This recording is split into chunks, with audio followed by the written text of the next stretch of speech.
Major League Baseball welcomes you to the following presentation of the Colorado Rockies.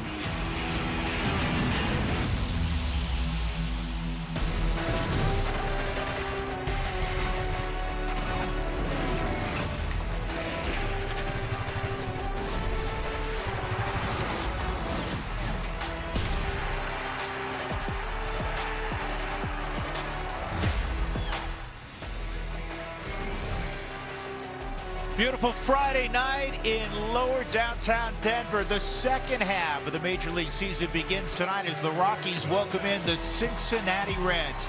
The Rockies Baseball Network, powered by Major League Baseball. And welcome upstairs, everybody. Glad you're along. If you're a baseball fan, I hope you enjoyed your break with Ryan Spilborghs. I'm Drew Goodman. So the second half, you remember as a player, is far more of a sprint. The Rockies over the last 8 weeks, by and large, play pretty darn good baseball, and looking to build on that. Yeah, I mean, it's 63 games left, and to your point, it is a sprint. And for guys that are, building off what they've done so far, you want to maintain what you've done and improve. And here's an opportunity for them to continue to get better. Well, a guy who was really good in his first Major League start after maybe a topsy-turvy first inning was a fellow by the name of Gabriel Hughes. He'll have the baseball tonight against the veteran Brady Singer. It's Rhett Lauder, and Tomo Sugano comes back after being out for a little bit. That'll be tomorrow. And Hunter Green with a huge arm will go against Ryan Feltner on Sunday. The Rockies will see 3 right-handers. But I'm excited for part 2 with Gabriel Hughes. Yeah, so am I, because you go to Dodger Stadium in your first Major League start, we knew that that was going to be a hostile environment. He ends up 6 innings, 4 hits, but it was the first inning. There was a chance that he was almost run out of there. Dodgers did a number to him. It was almost 40 pitches, 3 hits, 3 earned runs, a couple punch outs, a couple walks. But what stood out in this inning was the pitch usage. For Gabriel Hughes, working with Brett Sullivan for the first time, there was a lot of different pitches. We saw the 4-seam usage. Pay attention to that number, 48%. Slider, changeup, sinker, curveball. He's basically trying to throw everything. Then after that first inning, Brett Sullivan said, you know what? Your fastball is unbelievable. The next couple innings, 1 hit, 5 punch outs, no earned runs, no walks. He walked off that mound like he was a dog. Now you look at this stuff. 58% of the time he's throwing the 4-seam fastball, the slider, curveball, he was sprinkling it in. But it was all about that fastball. And what's amazing about that fastball to me is he talked about Mariano Rivera was his mom's favorite player, has a natural cut. The natural cut fastball works really well, and it worked really well behind us. Spilly, it's funny because we don't talk about it as a singular pitch, a cutter, but his fastball, as you said, naturally cuts, and it was tying up the Dodgers. When we come back, we'll talk about the National League Rookie of the Year race. 2 of the top candidates playing tonight. We're a few minutes in front of first pitch. Rockies and Reds.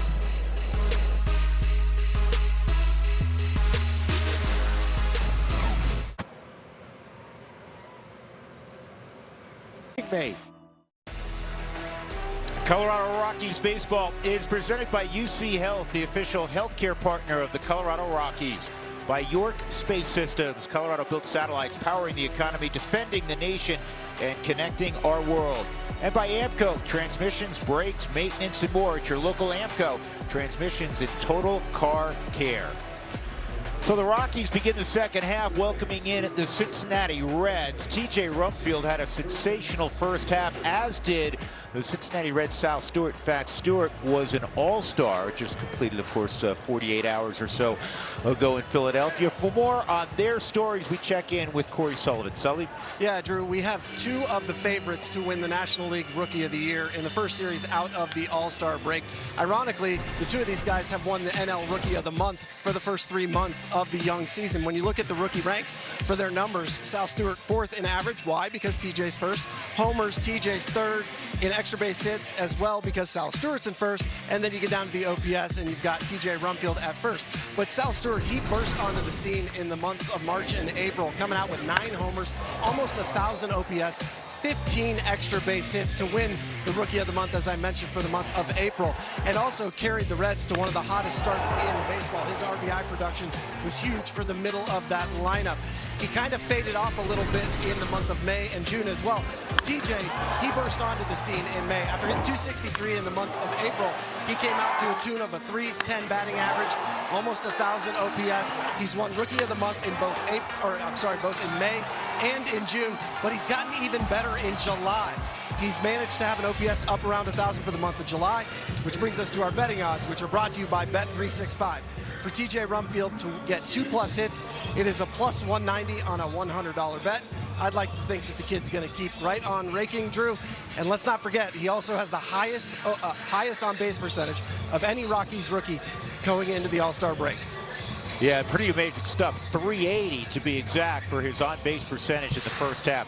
That is extraordinary if you're a rookie or if you're a 20-year vet. The Rockies ready to go. It's Colorado, it's Cincinnati. Come on back to 20th and Blake with us.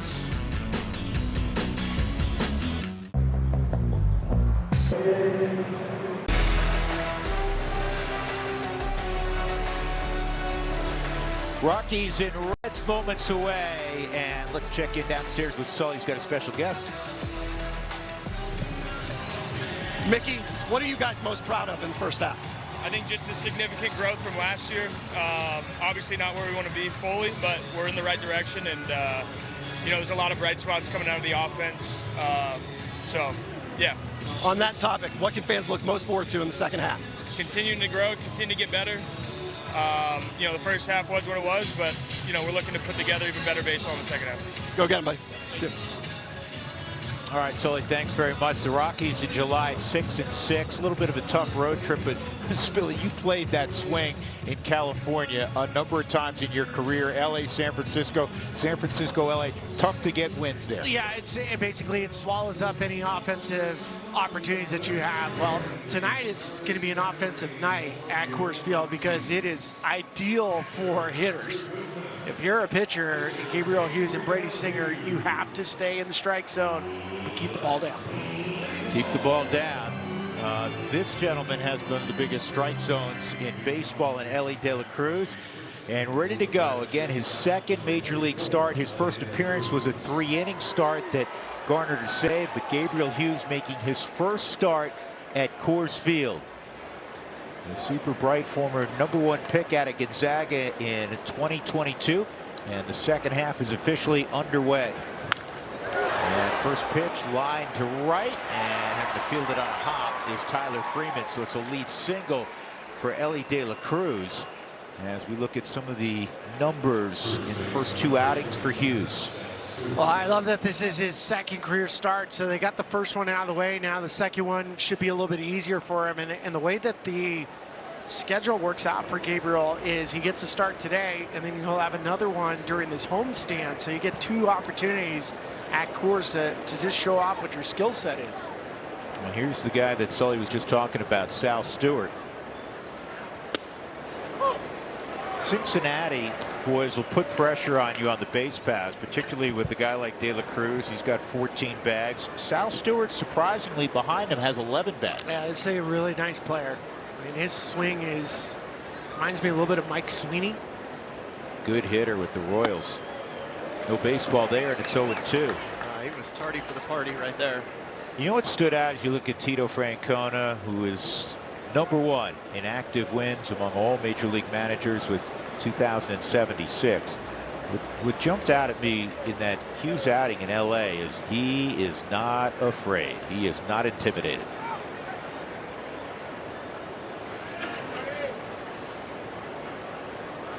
(0-2). And you guys know from experience, there are guys that come up and the lights, at least initially, not maybe through a long period of time, but get real bright for some young players. I mean, if they were going to get right on Hughes, LA would have been the stage. Instead, he shined. Yeah, agreed. I mean, the thing about that, your first major league start against the Dodgers at Dodger Stadium. I think the same way going back a decade when Kyle Freeland made his major league debut. It was here against the Dodgers, and we learned a whole lot about his makeup. I think one of the tests for Gabriel will be, when it gets a little rocky, right? Is he the same guy? Does he have the same confidence when he goes through a stretch of starts that aren't as successful as that one was? I mean, I would assume he should be confident. I mean, he has a pitch that very few big leaguers have this late moving cutter. Just missed. 2-2. Home plate umpire is Jansen Visconti. Andy Fletcher's the crew chief. Andy's at first. Alex Tosi at second. And the local outstanding umpire Corey Blazer. Corey's a Colorado native. He's at third. 2-2, and that is lined to left center field for a base hit. And De La Cruz is going to get a green light, and he's going to score. So Sal Stewart makes it 1-0 Cincinnati. And we always talk about how vast the outfield is here, and Sully had played out on that base hit. Yeah, obviously a little elevated four-seam fastball that kind of worked back into Sal Stewart, and you could see with the two-strike approach, a little short of the baseball, cut that swing off a little bit. But then it's into the gap in left center, and it's whether or not Mickey can cut it off. He does a good job cutting it off, but obviously we know Ellie runs so well. I think the only thing that could have changed, or possibly, is for Mickey to set his feet on the throw back in. It might have helped them get it in faster. Here's the former A, J.J. DeBladay, and that is pulled foul. Baseball is such a funny game. If you're Gabriel Hughes, you don't have to look back far in the reservoir of your memory to say, okay, I had a rough first day last time out. Yeah, you don't want to make a habit of it. Those are, I mean, Ellie jumped you first pitch. Sal Stewart put a great at bat together. That's a strike. Also a lesson he's going to learn over hopefully an extremely long career in Coors Field is that early runs aren't going to beat you. You just got to stop the bleeding early, give the team a chance to win.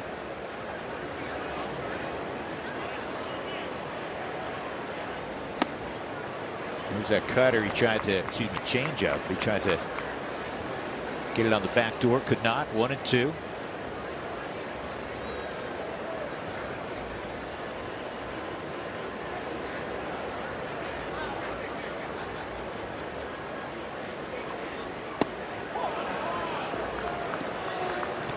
Small little miss for Gabriel on that last sweeping slider. What other pitch in his arsenal did you really like in that outing in LA? I mean, besides the cutter, I do like the slider. He did show a handful of changeups, but that one's a work in progress. And again, just missed. 3-2. And he does have a sneaky curveball that I think that could be another pitch where instead of the changeup, you might go to the curveball.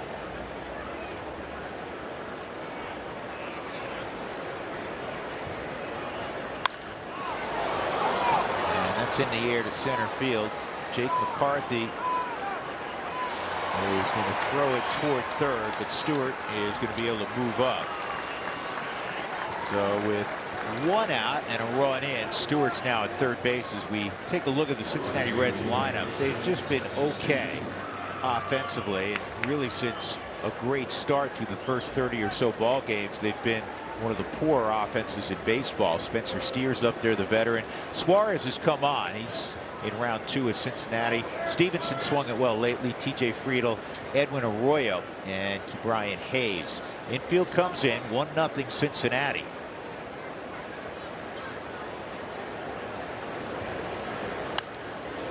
Steer fouls it off. He's always been a tough out. He's just a good hitter. We saw him make his major league debut. Here's the Reds runs per game since June the 1st. I mean, this is a team, if you look through April and early May, it was the only team in the National League that had a better record than the Reds was the Braves. Yeah, they got off to a 20-11 start. That's a strike, 0-2.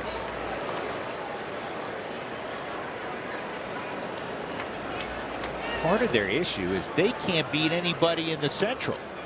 They have just 6 wins inside the NL Central all year. It's the worst interdivision record in baseball. 0-2, 1-2. I think the fluctuation in their starting rotation has really hurt them when you look at the last 64 games. They've had a bunch of guys that obviously Hunter Green, their ace, has seen the IL. Lodolo, I know Brady Singer dealt with some things on his fingers. Well, they also lost 3 of their key cogs in their bullpen. You lose Graham Ashcraft, you lose Tony Santillan, and then you lose Emilio Pagan. You lose your 3 best plus side guys, you're in trouble. And talking to Terry Francona earlier, he said exactly that. He said the bullpen is just taking a huge hit. Swung on and missed. Hughes with a big strikeout of Steer. That's out number 2. The infield can drop back. Here's that cut fastball we're talking about. It's a natural cut. So it's a 4-seam. It looks like a 4-seam to a hitter. And then you see the little movement at the very end. That's all it takes to get the swing and a miss. I mean, that's basically a 93-mile-an-hour fastball with the infield in that it's hard to get a fastball past a hitter. That's where that movement comes into play. Strike 1 on Eugenio Suarez. Suarez has fairly modest numbers right now, but he's come on last 3 weeks. He's reached in 16 straight games, and actually he's homered in each of his last 2. That's in there, 0-2.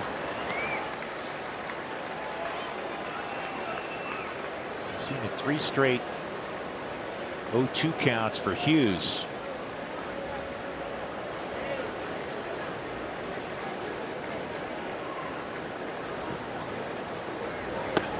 Strike 3, froze Suarez. He never moved the bat. All in all, he'll take that. Gabriel Hughes got jumped initially, was down 1-0 with nobody out, and then he got Blade, Steer, and Suarez. We'll see the Rockies offense next. Rocky. Jake McCarthy has done such a marvelous job leading things off for the Rockies against right-handed pitching. He's atop the lineup tonight for Warren Schaefer. Mickey Moniak will follow. Then it's the 2-time All-Star Hunter Goodman, T.J. Rumfield, Kyle Karros. Boy, has he come on. Willie Castro, Troy Johnston, Tyler Freeman, and Ezekiel Tovar against the 29-year-old right-hander, former #1 pick out of the University of Florida of the Kansas City Royals, Brady Singer. It'll be the 19th start for Brady. Rough start. He's been much better the last month and a half. Yeah, I mean, here's a guy where it's a little bit of a throwback. You have a sinker slider type pitcher, and he's had great numbers against the Rockies. 3-0 in his career, a sub-2 ERA, 19 innings, and he has pitched 7 innings at Coors Field. But Sully, you know this, sinker up in the zone, or if there's traffic, those pitches get splattered. And if you look at the heat map of that sinker that he's thrown all year long, it is middle. And you also look at the numbers lefties have done against him. It's damage. I mean, you're talking 295 with almost a 900 OPS. Do you see his road numbers too? Road numbers not good. Yeah, 675 with a batting average 331, almost 1,000 OPS. Here's the slider. 1 ball, 2 strikes on Jake. Jake hitting .301. Career high 10 home runs. He's driven in 53. What a first half. Honestly. Oh, then I got somebody. That got Gabriel. No way. Yeah, left shoulder. He's okay. Now everybody's blaming everybody. It's great. Yeah. Somebody's got to be the doorman, well, right? that's the thing. You got Cole, Carrot ripping his buddy Kyle. That's a fly ball to shallow center. T.J. Friedel come on. 1 out. Take a look at the Reds defensively. We'll begin in center field. Friedel flanked by J.J. Blade, who is a very good outfielder. He played center in Oakland. Spencer Steers in right. De La Cruz and Arroyo. Matt McLean's hurt again. He's got a calf. Brian Hayes, not much with the bat, but he's a terrific defensive third baseman. Sal Stewart's at first. Tyler Stevenson, big backstop.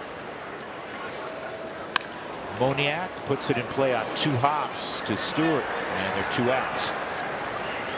I will say this about Brady Singer's delivery. It is up-tempo. It is a very short back step and then go. Did you like hitting against guys like that? No, because you want somebody where you can, I mean, a pitcher's your dance partner, so I want to be able to dance with you. So I like guys that had slower rhythm to it that I could time. I think what we just learned, Drew, is Spilly likes to lead and not be led. I can do both. But it's a short arm swing too. So he looks like Nick Martinez. yeah, it's all very quick from there. The first pitch is in there for a strike on Hunter. Hunter, by the way, became, with this All-Star appearance, the 11th Rocky all-time to be selected to back-to-back or consecutive All-Star games. Another nice little feather in his cap. There'll be more in his future, something tells me. Well, let's hope he joins this smaller list of 3 in a row. There you go. 2 strikes on Hunter. He had 1 at bat. If you missed it in the All-Star game, you saw 1 pitch, and he lined out to short. Caught the final 3 innings. Caught Justin Robleski, who threw the ball really well. In fact, the 7th inning, struck out the side. Well, good start for Brady Singer. He gets Hunter there. 1-0 Cincinnati as we're off to inning number 2 at Coors Field. Today. The Rockies defense is presented by York Space Systems. In the outfield, it's Mickey Moniak in left, Jake McCarthy in center, Tyler Freeman in right. Left to right in the infield, Karros, Tovar, Castro, and Rumfield. Hunter's doing the catching. Inning number 2 for Gabriel Hughes. He'll face Tyler Stevenson, the catcher for the Cincinnati Reds. A couple of strikeouts in that first for Gabriel, and that pitch is fouled back. And we're pleased to welcome in, speaking of York Space Systems, Dirk Wallinger, who is not only the CEO, but Dirk, you founded York Space Systems. You've been a great partner to the Rockies right out of the gate, because, you know, I'm used to saying it. You do some defense contract work. You do a number of different things. In layman terms, for people out there who are wondering, the patch on the side of the uniforms, what is it that York does? Yeah, so York's is a spacecraft prime manufacturer, meaning that we manufacture satellites, we launch them, we put them into space. In fact, we just launched 21 satellites yesterday, so the team's seen how they're doing. This is down the right field line and is foul. Fortunately, we lost Tyler Freeman over there, but All right, so that sounds awesome. So 21 satellites go up yesterday. What is that event like for you as an organization? Yeah, a lot of people focus on the launch, frankly, but for us, most of the work is once they're in orbit. So once the launch is exciting, as long as it doesn't blow up, that can be pretty exciting too, which we've seen. But once it gets into orbit, we're deploying solar arrays. We're making sure that it's pointing the right way. In this case, for those satellites, they're there to help the tactical warfighter on the ground. And so what they're going to be doing is providing communications so that our soldiers can communicate. where are they launched from, or is it all over, or am I not allowed to ask that question?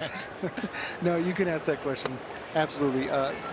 Mostly from Vandenberg, which is kind of a little bit north of Los Angeles. Yeah, it's kind of my neck of the woods, Vandenberg Air Force Base. So once these go up, I mean, when you were a kid, did you imagine being able to send satellites into space? No, that definitely wasn't something that was in my horizon, in my dreams. I mean, where I grew up, there was a lot of landscaping. That kind of work was kind of where I came from. But I was lucky enough, fortunate enough, that worked hard and put myself through college and got an engineering degree. And a company out in Phoenix gave me a chance to do some work on satellites. And then I fell in love with it and kind of never went back. You were hooked. Yeah, yeah.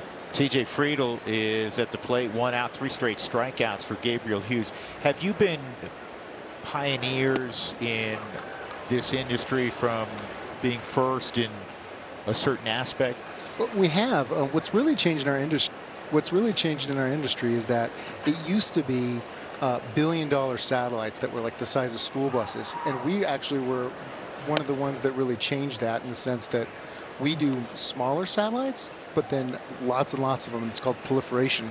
And what that means is that you're getting a lot more frequency, a lot more coverage, a lot more often, and it's better as an architecture in general. So we were kind of one of the leading ones to kind of push that forward. Tovar throw out, Friedel 2 outs. Well, speaking of coverage, I love seeing the York Space System patch on a Rockies uniform, but you also get to see it at Coors Field. How cool is that for you, thinking about your journey, your company's journey, and now highlighted on a major league team? Yeah, obviously extraordinarily proud. I mean, the Rockies are a great organization. You know, to see this kind of relationship happening with the Rockies and how much they mean to Colorado and everyone here, and just to be associated with it is a real honor for us. And I think we're just amazingly proud. The patch looks great with the It colors. looks really good. Yeah. It looks really good. What was the origin, though, with coming together with the Montforts and the organization? Yeah, I think really, Walker and I just kind of started to have a conversation, and he kind of presented that there could be some opportunities for greater partnership. Mostly, though, look, it's just a really good family who believes in what we're doing. They're making a lot of moves to make this organization a success, and I think it was more relationship building in the sense of it was something that we wanted to be associated with. We felt proud of the vision and what they wanted to bring and kind of elevate the Rockies, and that's something we want to be part of. It's pretty neat too because you guys are watching the Rockies starting to reshape the organization. You guys are a huge part of that.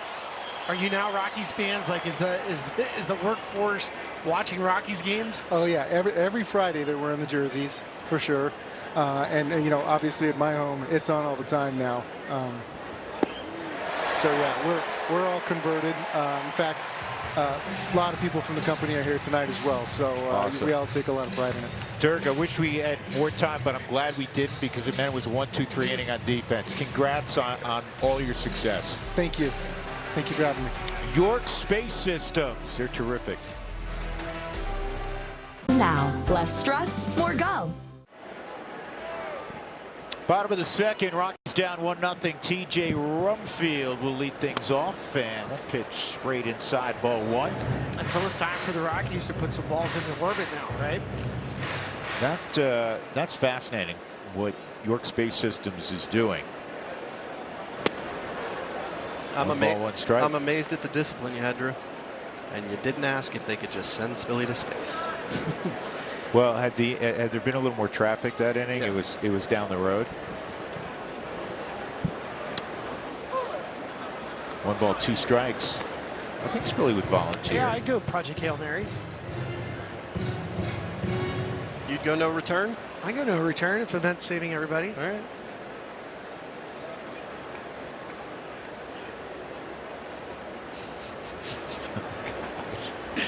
All right, 1 and 2 on TJ. That's inside. 2 and 2. Drew's unaware that that is a current movie. Is it Odyssey? No. No. Project Hail Mary. No, I'm still on Odyssey. I got to go see Odyssey. You gave it such a Well, it just came out. So you got time. sterling review. 3 and 2 on Rumfield. You got time. That movie's going to be in the theater for a long time.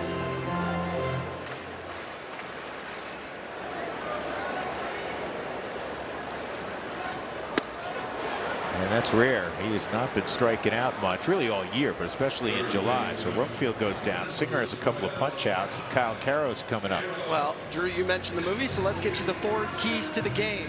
Calypto, that's an easy one. We want Hughes to conceal the fastball just like Calypso. No Xenia, which is a reference to saying what Zeus's law was, which was offering hospitality to your friends and enemies. We do not want to give that to the Reds. And the last and final is Nostos, a hero's welcome. Let's make sure for the homecoming after the All-Star break, the Rockies get a W. It's not fair that you've seen a movie that I haven't seen and I can't movie quote. Well, I'm sorry. Thank goodness. I'm not sorry. I'm not sorry either. It 1 honestly, ball, 1 strike. but this is all I'll say, and I said it to you guys before. It's the best movie experience I've ever had in my life. And you've seen 4 or 5 A few. thousand films. And I always see them when they come out the day they. I see it the day before it comes out usually, which was yesterday. 2 and 1. Went to the very first IMAX showing. We're lucky here in Colorado to have one of the 41 theaters that has the 70mm IMAX. Did Jacqueline go with you, or did she happily send you on your way? She abstained, but she is going with me the next time. She's already said that. This is on the ground to third. Brian Hayes will throw out Caros, 2 outs. Rockies looking for their first base runner as Willie Castro makes his way to the plate. Well, so far, Brady Singer, he's doing a really good job of mixing his pitches. The tempo that he has that Corey was talking about from the windup, it looks like it is throwing some of these hitters off. I don't ever remember facing a pitcher with the quick front step into a slower move. This ball is lined to right. but it's right at Steer. So the Rockies go in order in the second inning as well. Gabriel Hughes punching tickets so far tonight. 1-0 Reds as we go to the third.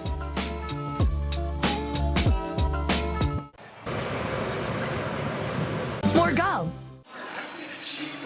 Fans, you pick the players. Now it's time for the reveal on Friday, July 17th, when the Rockies take on the Reds at Coors Field. I believe that's today. Be one of the first 15,000 fans to receive a mystery Rocky City Connect jersey presented by York Space Systems. Get tickets at rockies.com/tickets.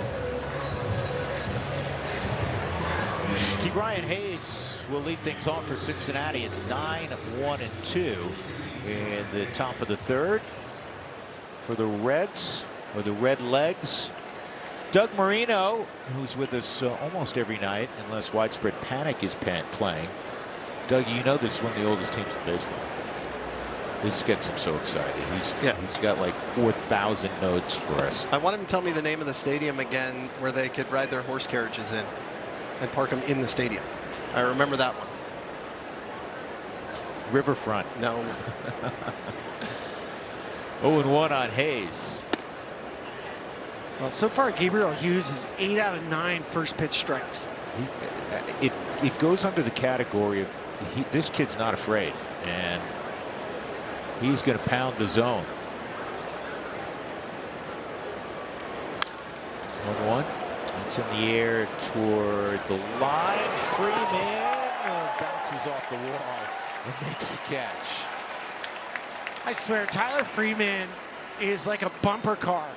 He was there. When he's at the plate, he gets drilled. When he's on defense, he somehow finds a way to run into something. Go inside out, foul ball for Key Bryant, and then boom.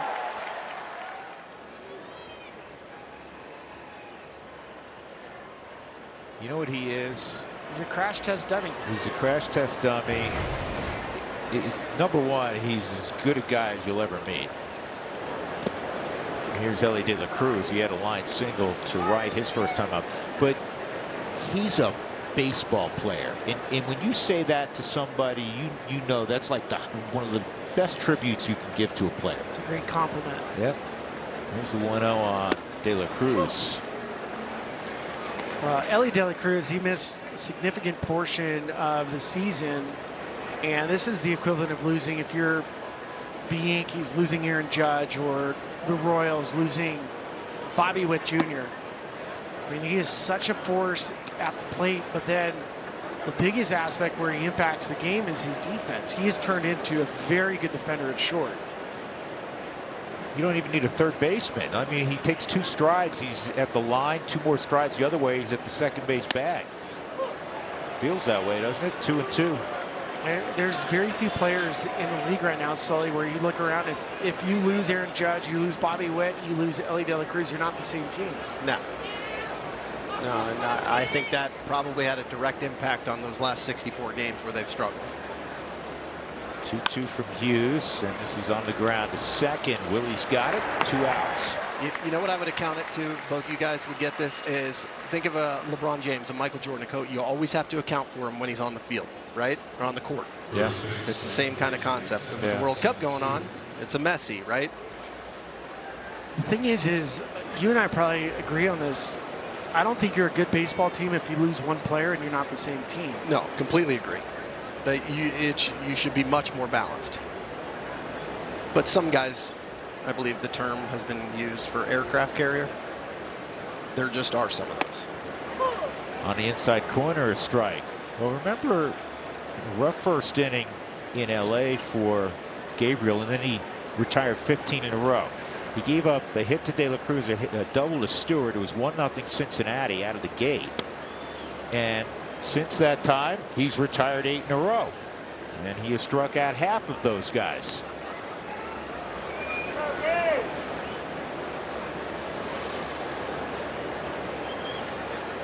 1-1. Did not offer it the breaking ball. 2-1. This Reds lineup has quite a few right-handers in it. And one of the things with Gabriel Hughes we wanted to see is, you know, with that cut fastball, everything is moving away from righties. What do you have to get in on a righty? And do you really need to have a pitch to get in on a righty? This is a rarity, a 3-1 count.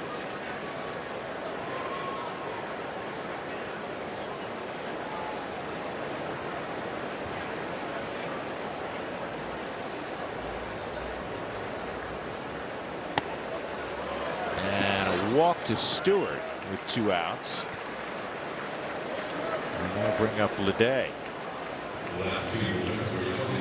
A little bit, Sully, of the late Pete Rose in that run to first after the walk by Sal Stewart. Yeah, I think Sal's one of those guys that is a just absolute grinder, gamer type baseball player.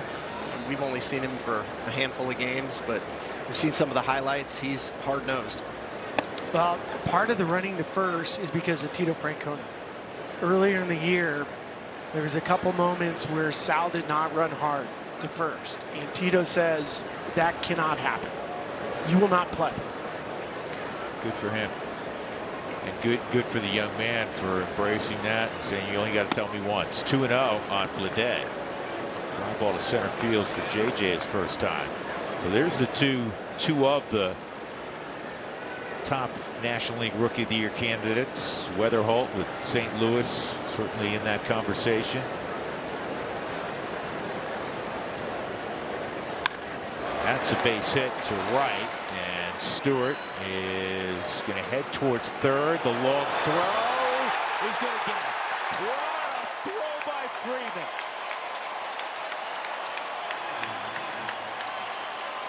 We've seen that before.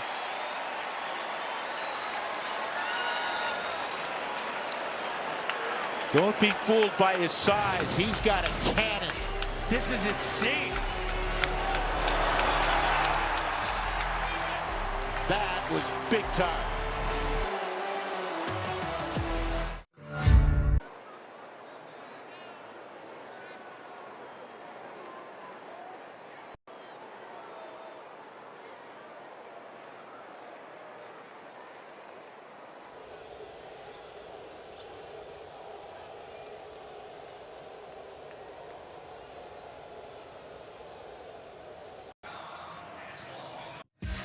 Tyler Freeman threw out Sal Stewart to end the last inning, and we'll watch this throw again.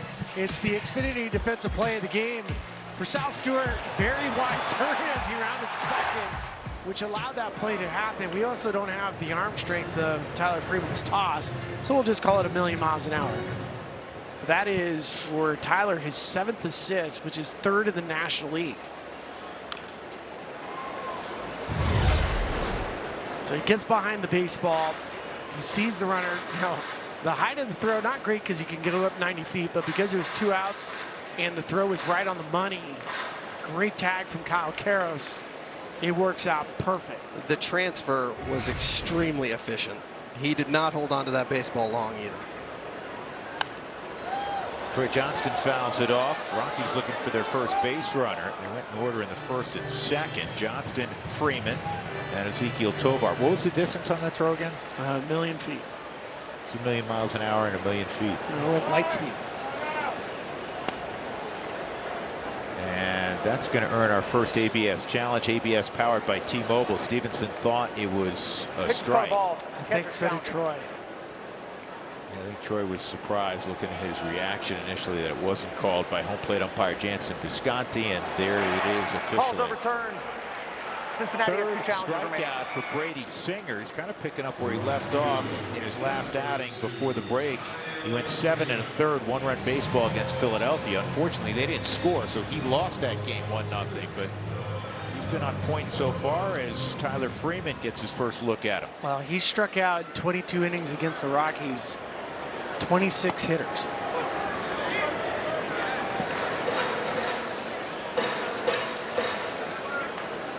Rockies have lost 6 consecutive games at Coors Field against Cincinnati. Earlier this year, when they were in the Queen City, they lost 2 out of 3. Yeah, I think when you look at the Reds team versus the Rockies the last couple years, I mean, they're what the Rockies wanted to be. Hyper aggressive out on the bases, right? Not swinging at pitches outside the strike zone. And that's why they were able to come here at Coors Field and just kind of beat up on them. Not this team, though. They're going full Ron Riggle. Not up in here. This will not drop. One down out there by Friedel. I thought for a moment off the bat he was going to get down for Tyler Freeman. So 2 outs, and that'll bring up Tovar. The ultimate goal of an MLB fan, seeing it all. The MLB Journey to 30 Sweepstakes presented by T-Mobile is the ultimate bucket list. Enter now for your chance to win trips to all 30 ballparks. Yes, all 30. MLB.com/journey to 30 sweeps.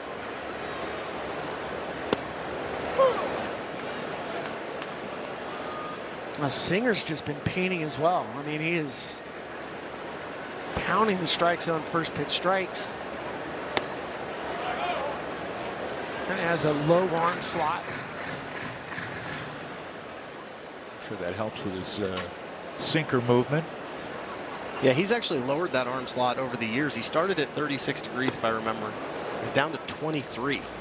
I'm sure that's to aid in the sinker, right, Sbilly? It has to. Yeah. And it probably helps him get on the side of the baseball for his slider as well. 1-2 on Tovar. Paul DiBodesta, the president of baseball operations for the Rockies, is going to join us next inning. We'll talk about the just completed Major League Baseball draft, the first under Paul and Josh Burns. That's a ground ball to Stewart. And again, the Rockies go in order. Through 3 innings, 1-0 Reds. Paul DiBodesta on the other side of the commercial break.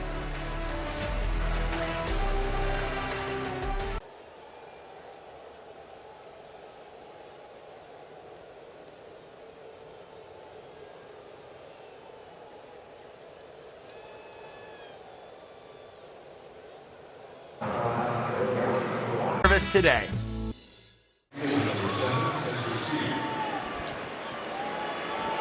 Orbit Cam is presented by York Space Systems. As we go to the top of the 4th inning, Spencer Steer, Eugenio Suarez, Tyler Stevenson.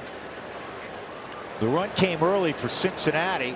De La Cruz, a lead single, Sal Stewart, a double to start the evening. And since then, Gabriel Hughes has been terrific. He retired 8 in a row until a walk to Sal Stewart last inning. J.J. Bleday had a base hit, but then Tyler Freeman cut down Stewart, trying to go first to third to end the inning. And Steer fouls it off.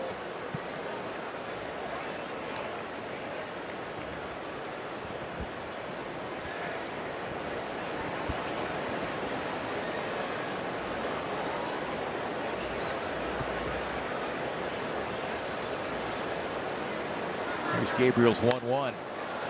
And that's in the air to shallow center field. Jake McCarthy. 1 out. Well, so far so good for Gabriel Hughes. He had the run in the first inning. Ellie De La Cruz jumped him for very first pitch for a single. Then Sal Stewart threw a great at bat together.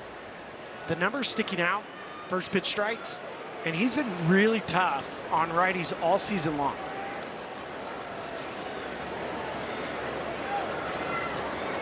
Suarez looked at 3 pitches and made a left turn his first time up. Says that's not going to happen again. He fires at the first offering, and this is going to land just over the Rockies dugout. So Suarez homered, I mentioned this, in his last 2 ball games for the Reds. And now going back to his earlier days with Cincinnati, he has hit 200 home runs in a Reds uniform. We're also chatting about how the fact that Cincinnati is one of the historic franchises in Major League Baseball. As this ball is hit well to right, this is going to be a short hop off the wall. It'll be a double for Suarez. Of course, they talk about how Gabriel Hughes has been so tough on righties. Second hit given up to a righty tonight. Inside out swing from Suarez. It's now his 11th double of the year. And there's certain guys, when you see the ball come off their bat, Sully, I mean, the ball just trampolines. Yeah, I mean, the way he sets up, so open, right, and just so relaxed, you can tell he's going to be dynamic to impact the baseball. Yeah, and after a really poor start for Suarez, he's reaching 17 straight now. Tyler Stevenson at the plate. He's been swinging it well. And this should be, hopefully, it's not. No man's land. Yeah, it was in that Bermuda Triangle. The only good thing about it is when it was in foul territory. We're going back to Suarez for a moment. So he has 200 home runs in a Reds uniform. He became the 11th Red all time to produce 200 homers in their uni. The Yankees are #1. That's not a shocker with 18. The Red Sox and Phillies, the two other franchises that have or can boast that they have 11 guys to produce at least 200 home runs. On the list of 11, it's kind of a who's who. Johnny Bench, Jay Bruce, Eric Davis, one of my favorites growing up. Same with you, Sully. Adam Dunn. Several Hall of Famers on there. George Foster, King Griffey Jr., Ted Klosinski, Big clue. Tony Perez, Frank Robinson, Joey Votto, and then Gino Suarez. Joey Votto get in the Hall one day? He is. I hope so. If Helton got in, Joey Votto's getting in.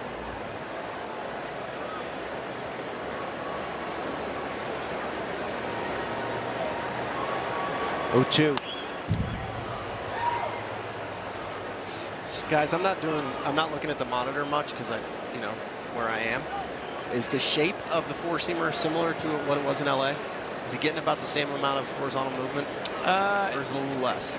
It's about the same. Is it the same? It's about the same. It's 3 to 5 inches, which is huge. That's a baseball. What got me thinking about that was, Spill, you were talking about if he needs anything to get in on right-handed hitters. I mean, you know how effective that pitch is if he just throws it right at the right-handed hitters, right? Just let it work itself back to that inside part of the plate. He does a good job backdooring it to lefties. It's the same pitch. Down tip held. So Stevenson becomes the 5th strikeout for Gabe Hughes. Well, instead of throwing the four-seam fastball in, he throws a sweeper. He starts it right at Stevenson. Then that late movement works in. So there's the pitch that he's going to use to get into righties. That's an impossible pitch to hit. TJ Friedel, a bouncer to Tovar, his first time up. 2 outs. Suarez at second. 1-0 Cincinnati.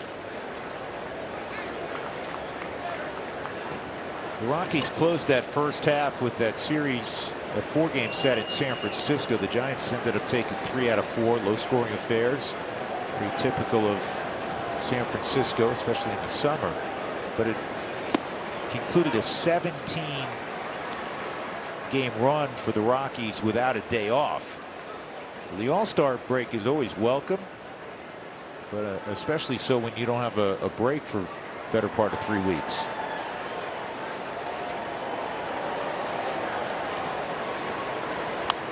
That's always a challenge too. You play stretches 17 games going right into All-Star break. The last couple games, you try not to let down your guard, but it happens.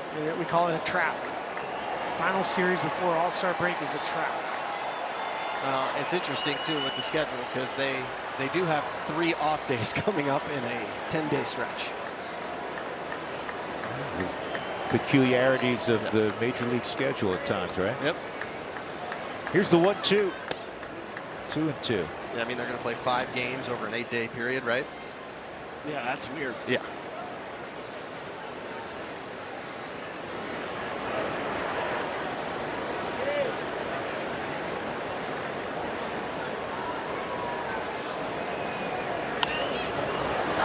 Boy, that got in on his hands. Hughes wants to make the play, and he's going to get called off. Fortunately, by Karros. That'll end the inning. Suarez at second. Paul DePodesta next when we come back.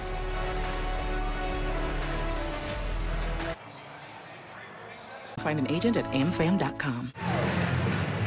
We go to the bottom of the 4th inning. Reds up 1-0. Round 2 now for the Rockies against Brady Singer, who has not allowed a base runner so far. Jake McCarthy will lead off. Then it's Mickey Moniak, Hunter Goodman. That first pitch is in there for a strike. As promised, Paul DePodesta, the president of baseball operations for the Rockies, joins us upstairs. I know, because I've read and I listened to you, were really pleased with your first draft.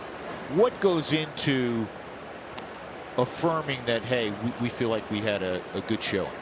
Well, I think it starts off with what everybody does on the road all year long. And we have upwards of 20 guys who are all over the country, you know, looking at players. You know, even this week, they're going to go out and see more players for next year. I mean, it's a year-round process. And then we get to come together at the end for the last 10 days or so and try to figure out who it is we're going to take. But I think that's really where it starts. I think what's cool about this draft is you end up getting a Golden Spikes Award winner. You also got a high upside shortstop that's very good college player. When you guys were going through this, were there some characteristics about the players that you guys wanted to ingrain into this organization that hasn't been here before? Well, I don't know about hasn't necessarily been here before, but there were certain things we were looking for. I mean, out of our first-round pick, you know, Tyler Bell, who we took number 10 overall, he's a very talented player, switch-hitting shortstop. It's definitely going to stay at shortstop, has some power, can run. I mean, he's just a good baseball player all around. But one of the intriguing things about him was that he was a hockey player growing up. He hurt his shoulder earlier in this year, sort of tore his labrum, and after missing a couple weeks, he came back and played with it for the rest of the year. Even all the way through the SEC tournament, just kept sort of gutting it out. It certainly affected his swing to some degree, but it really didn't matter. I mean, he was still hugely productive, but he just wanted to play. And I think that type of teammate, that type of grit, I mean, those are things that we absolutely want, you know, as part of this franchise. A different sort of toughness that you have to have, especially at Coors Field. And also we've seen now, like Drake Baldwin is a former hockey player. There's some strength to hockey players that we don't normally see with guys that just play baseball year round. No, I think it's definitely true. And even just the grit part of it, right? I mean, you know, there's some toughness to them. There's some edge. We have a couple players right now that, especially a couple that have come up this year, that I think have some of that edge, and it can make a difference. So. From a pitching standpoint, and it's always going to be a challenge. People who follow the Rockies know that here. Was there a certain characteristic with, I believe you took, was it 9? I'm trying to remember what the number was, 8 or 9 pitchers of 21. Was there a certain characteristic that they all had that you liked, that appealed to you? You know, it's actually, they come in all shapes and sizes to some degree. So they're certainly not cookie cutter in terms of how we selected them.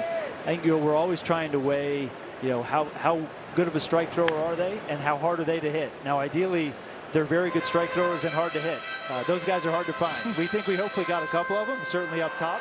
You know, the first pitcher we took, I think, satisfies those 2 points. But for other players, it's a little bit of a sliding scale. It's, hey, this guy's really hard to hit. We're going to live with, you know, a few more scattered pitches. And then other guys that, hey, this is a great strike thrower. We understand there's going to be more contact. So we took a little bit of each of those things as the draft went on. We also saw you took a high school pitcher, which we haven't seen a high school pitcher taken by the Rockies since 2022, I believe. What was it about him that maybe stood out? There were actually a couple. You know, we took one in the 5th round named Tyler Putnam, who was a basketball player in addition to being a baseball player. He's about 6'6", very athletic. He went to the combine and threw upwards of 98 to 100 miles an hour at the combine.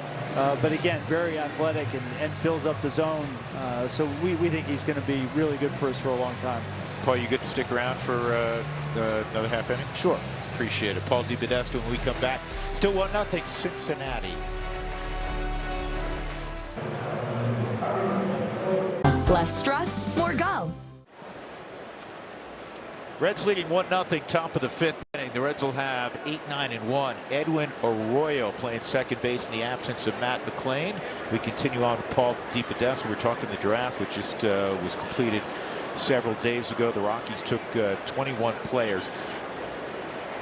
Sometimes fans, and there's so many great Rockies fans. I'm looking out here at the ballpark tonight. I don't know what the attendance is, probably 45,000. It's a huge Friday night crowd. And they say, oh, the Rockies took 2 catchers. That must mean something else is going on. Explain to people how a baseball draft works, which may be different from what you were doing the last 10, 11 years with the Cleveland Browns in the NFL. Yeah, certainly. I mean, very different. I mean, here, you know, remember, we've got 4 full season minor league teams before you ever get to the big leagues. And these guys are going to be starting, you know, at some of those bottom level teams.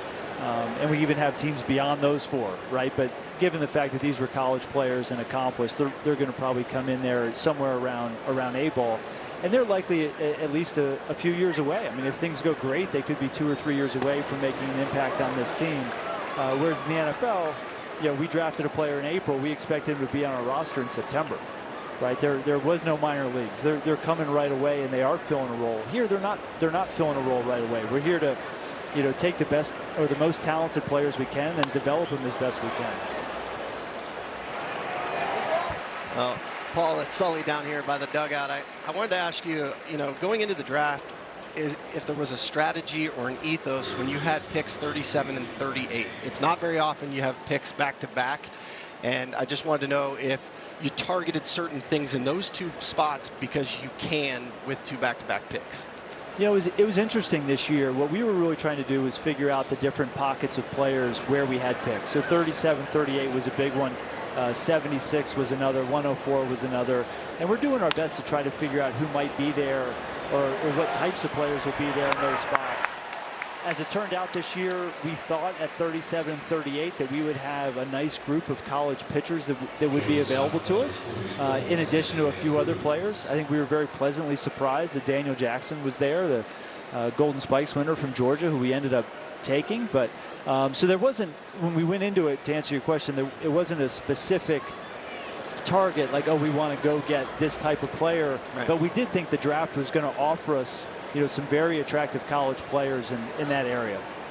Without revealing too much, as De La Cruz gets another hit, and he's only hitting about 8,000 against the Rockies since he got to the big leagues. But is there a feel, I'm transitioning now to the August, I believe, 3rd deadline this year with the trade deadline. Is it crystallizing a little bit for presidents of baseball operations and general managers? I think so. I mean, we're obviously still a couple weeks away from it, and a lot of teams are still trying to figure out whether or not they're going to be buyers or sellers. So I think there's still a filling out process. I think all of us are in touch with one another, try to understand what it is that teams are looking for and what they're looking to do. But I still think there's time for people to decide what side of this they're going to be on, and that obviously will change the market significantly one way or the other.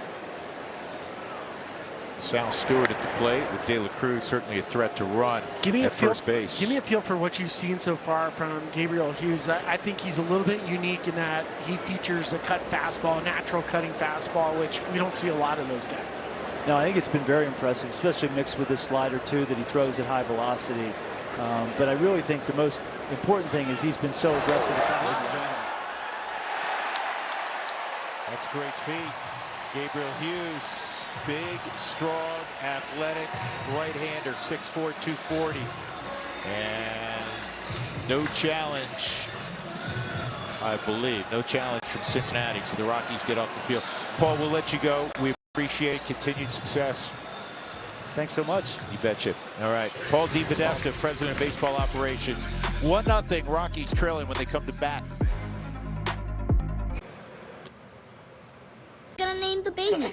Well, it's tacos. Fans of the Rockies score 7 or more runs. Go to participating Taco Bell locations the next day between 4 and 6 and get your Rockies taco special with Moss and Taco Bell. Well, the Rockies have not produced a base runner yet against Brady Singer. He was retired the first 12 out of the gate. It's a 1-0 game because Gabriel Hughes is pitching splendidly as well. I have to ask you guys a question. If you caught the interview of Paul Skeens and The Miz over the All-Star break where they were out at the desk. I did see that. And they got asked about the broadcaster jinx. Did you? I did see that, and I'm trying to remember exactly. Skeens was said like, no, he didn't think it exists. And Miz was like, Miz absolutely. Yeah, I thought it was funny. Yeah. So I'm hoping we can exercise that right now. Yeah, Brady Singer has a no-hitter going on. No, he doesn't. No, he doesn't. There we go. So Sully wanted to, he was like, wait a second, I got a 6'8" guy who runs like a gazelle chasing that. Fitting that TJ Rumfield will break it up. That is hit number 100 in his rookie season. Pretty impressive, and hats off to Corey Sullivan for breaking up the no-hitter. It's a little cut fastball, inside-out swing from TJ. He punched out his first at bat. He said, not this time. The thing I've liked most about TJ that I kind of forgot in the open was he's been building the whole season. It's getting better and better every month. That's why we were joking around with, like, where does he end up? You know, he's getting better and better every week. The guy who's at the plate, Kyle Karros. I think people were looking at Kyle and they see the frame, 6'5", about 220 or so. And, you know, they know what Dad did as a big league slugger, and say, well, you know, he's getting hit home runs. We know he's a slick fielder. You know, he makes you throw strikes. Well, now he's hitting home runs. He's hitting doubles. This one may be a double play, though. There's one. And a high throw.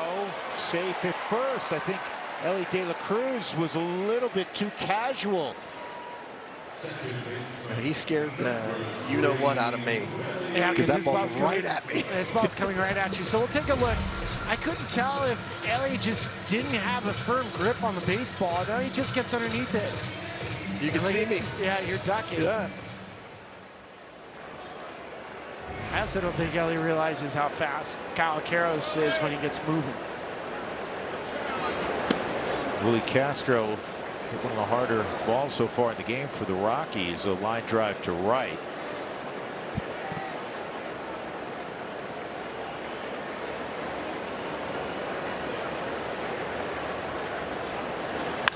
And this ball is into right field. And Karros will go first to third on the knock by Castro. Now how big Corey Sullivan is that errant throw. It's not an error because it's a double play ball, but that errant throw by Elly De La Cruz. Well, it's huge, and it's huge by Kyle Karros getting down the line to ensure that he was safe when the first baseman had to leave. But you see the slider down that really does a good job taking his head to, going down to get it, hooking it through the 3.5 hole, and then Kyle being on his horse, knowing he can go first to third in that situation. Now you have to capitalize on it, though. And this is one of those guys in the Rockies dugout that you want up, Troy Johnston. Troy takes ball one. De La Cruz has led the National League in errors the last 2 seasons. 29, 2024, 26 last year. And I mean, that was a borderline error from him not turning the double play. Doesn't count as one, but certainly in the box score, or at least in Brady Singer's mind, I mean, that was a tailor-made double play. We've said this before. That rule needs to change. At this level, you can assume an out. I would agree with you. Yeah. 2-0 on Johnston, who's hitting .330 against righties. It's the second best average in baseball. You just think you turn that double play, the ball that Willie Castro hits. Again, it's an alternate universe. It's a ground out to South Stewart. He's out of the inning.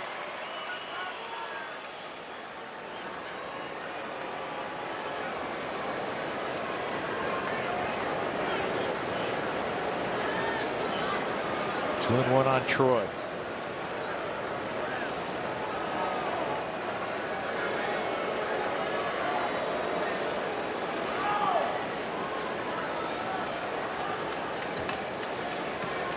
How about that, with runners in scoring position to boot?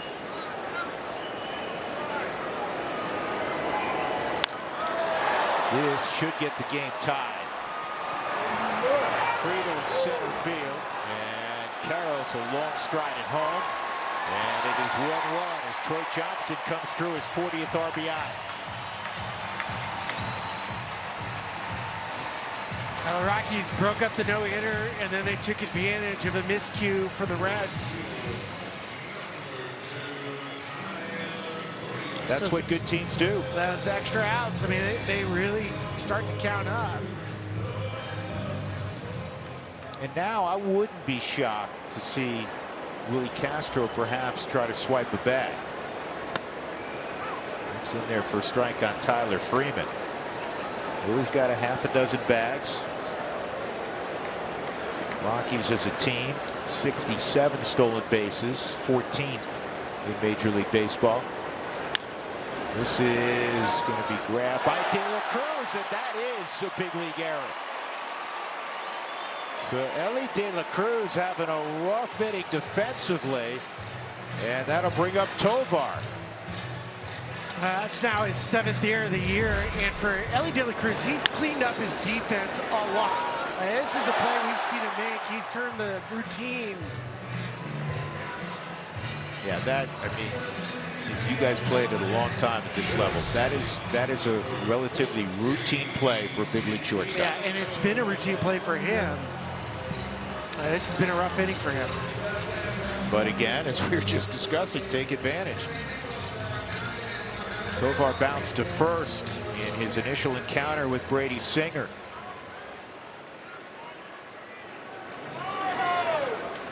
Castro at second, Freeman at first. Tovar, that's going to go foul. Well hit down the right field line, 0-1.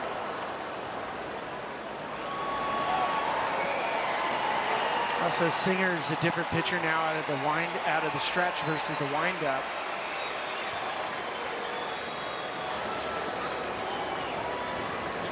He takes away some of the deception with his first quick step when he's in the windup.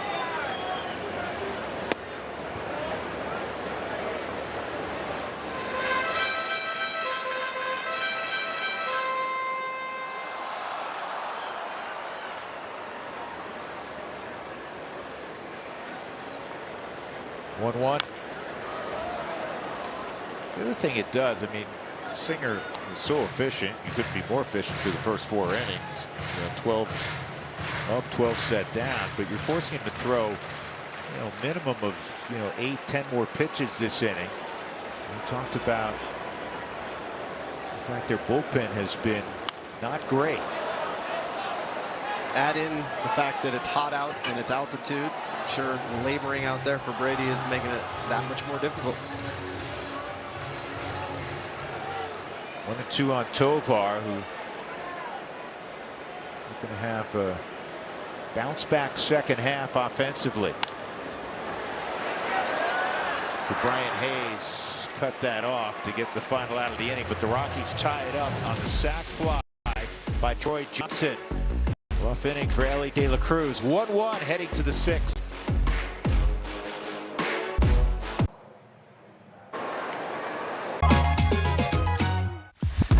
Celebrate Colorado's 150th birthday on Saturday, August 1st, when the Rockies take on the Royals. The first 15,000 fans will receive a wearable flag presented by Tallgrass, UC Health, and Chevron, plus a postgame drone show. Get tickets at Rockies.com/tickets. 6th inning, Gabriel Hughes touches the inside corner. It's 0-1 on Sal Stewart. I mean, I think it's more like a cape. It's like sack. Look at that. Well, it's upside down, Sparky. Yeah, other than that, you're doing great, buddy. Flip it around. Maybe I can wear it like a bib when I eat. Maybe I can wear it like a bandana when it gets hot outside. I dine with you every night. That's probably a wise decision. Maybe I could just make you disappear. There's so many things you can do with this thing. I can make a tie out of it. I can put it like this. And use a tie. I think it works best as a bandana for you. Or a poncho. 0-2. Swung on and missed. Stewart gone. Sully, that's 6 strikeouts for Gabriel Hughes. Yeah, he's doing a really good job using the 4-seam fastball and then mixing the sweeping slider behind it on the AutoNation Subaru pitchcast. You can see perfectly located at the bottom of the strike zone, working down and away out, gets the chase from Stewart. I think my favorite part about watching Gabriel Hughes from the 2nd inning on at Dodger Stadium is the way he's kind of stomping around the mound. J.J. Bleday fouls it off 0-1. There's a presence to him. The guy I always think about when he's stomping around the mound is Max Scherzer. All right, when he gets the ball, he punches you out. He takes that loop, but the players feed off of him. Ooh, he dropped. We haven't seen that a lot, Sully. He dropped that curveball in. We saw it a little bit in L.A. Yeah, and that because it's on the scouting report, but you don't see it very often. You don't really factor it in. You can steal strikes, and right there, Bleday just locked up on it. And I love that he didn't steal the first strike of the at-bat. He stole the 2nd strike. That had to look like 100, by the way. And he almost got it on the back door. I mean, that's the pitch on the back door. It moves. That last one moved about 5 inches. So he's close to stealing it. He's going to go out there again, looks like. 2-2. Is that the first changeup he's thrown? He's thrown a couple. Okay. Would you like to see a little more separation velocity-wise? No.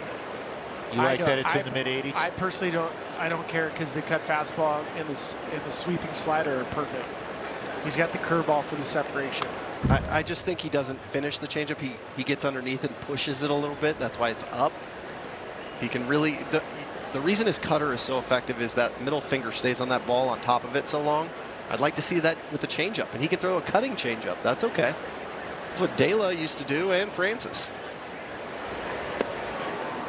3-2. That was pitch number 81. Jimmy Herget's begun to toss. I mean, examples of guys that have great cutters. Corbin Burns. Corbin Burns was a two-pitch pitcher. I mean, he wasn't messing around with anything but the cut fastball. I'll give you another Burns in a moment. Here's a 3-2. And just the second walk. So Blade with one out goes to first. Chase Burns, the all-star for Cincinnati, the kid out of Wake Forest, where Sully matriculated. Again, he won't pitch in this series, but he right now is a two-pitch pitcher. Yeah, and it's fine because it's a high vert fastball with the wipeout slider, and we just saw this 7-year contract, $105 million.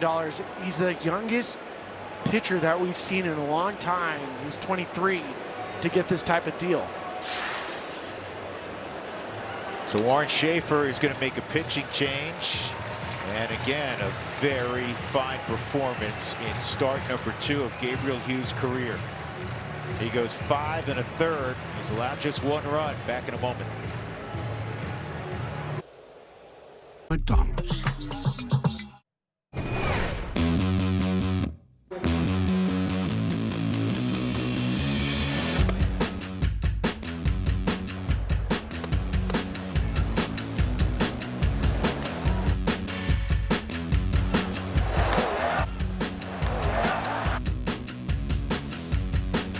Gabriel Hughes had a little bit of everything. 5 1/3, 5 hits, a couple walks, 6 punch outs in there. It was 82 pitches. His last outing at Dodger Stadium did throw 94 pitches.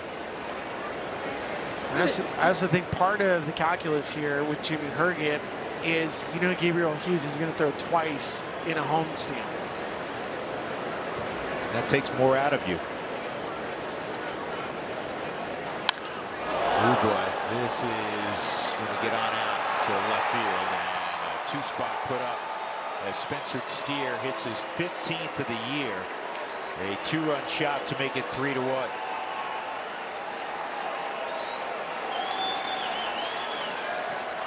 That's unfortunate for the Rockies, especially given the fact that that run goes on Gabriel Hughes, but it was a walk.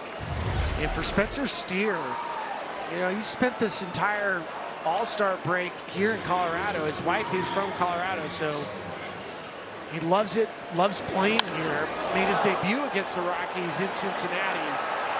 And this guy can hit.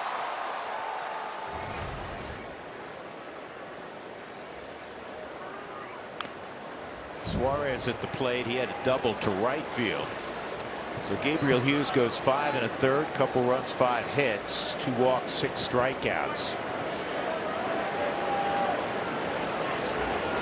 A whole lot to like again, as we uttered when he departed in Los Angeles a week ago.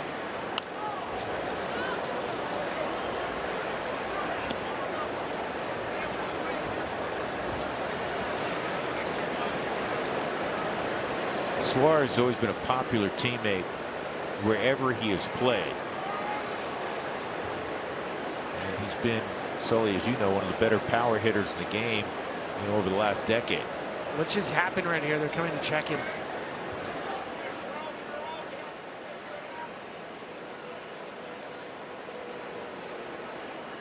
I think it just rang that left wrist, that left hand. He holds the knob of the bat in his palm. I don't know if he's ever broken his hamate or anything, but I mean, Spill, you know, when you hang off like that, that little hook bone. Oh, and he kind of released the head early, so all that pressure went on that left hand. Spill, you did your hamate, right? I did. I hit a ball at the end of the bat in college.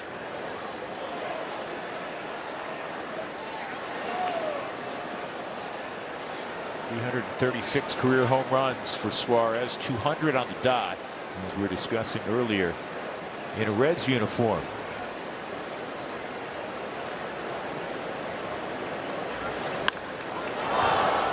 This ball deep left field as well, and it's going to carry it. He was out on his front side. He's now homered in 3 straight games, back-to-back home runs, and the Reds are up 4-1. Spilly, when you see the side angle, it's unbelievable he hits this pitch out. Yeah, he's so strong. He's out. I mean, the weight had already transferred, hadn't it? He barrels it, so it's a little sweeping slider out in front. I mean, the hip's gone. The backside never even rotates. Yeah. But that's what happens when the party's out in front and he barrels.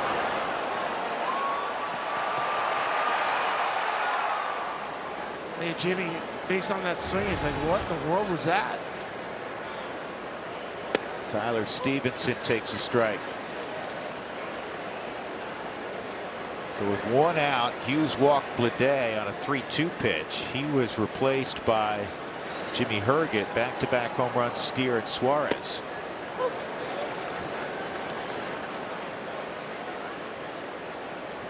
Seventh time this year that the Reds have gone back-to-back in a game.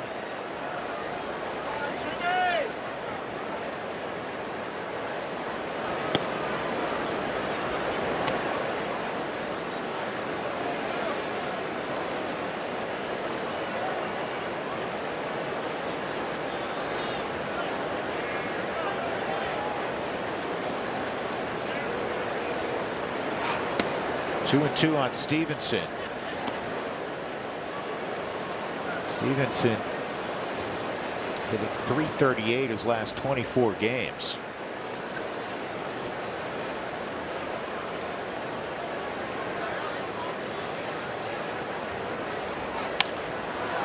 Oh, it's pulled foul.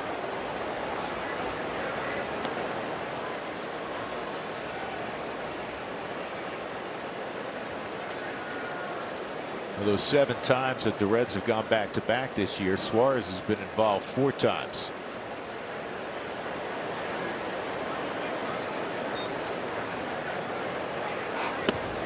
And a strikeout of Stevenson for the 2nd out in the inning. That'll bring up TJ Friedl. Let's get a message from Bet365. Did you win? Let's just say the next round of omelets is on me, fellas.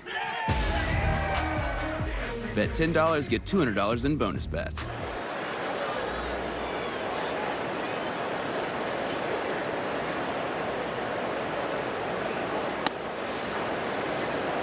Now, TJ Friedl has a little bit of a lost art in his back pocket. He is the best at bunting for base hits. And he was taught how to do it by Brett Butler. And Brett Butler was the best of his era.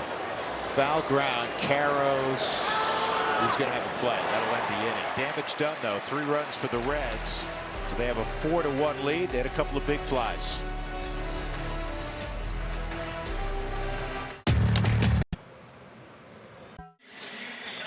Time now for the UC Health Scouting Report. We're taking a look at Jake McCarthy and career best this season so far through 99 games, a .301 average, .516 slug. The OPS, obviously a career best, 10 homers, 2 inside the park homers, and 34 extra base hits. The top 2, ironically, he's one of just 3 in Major League Baseball so far this year.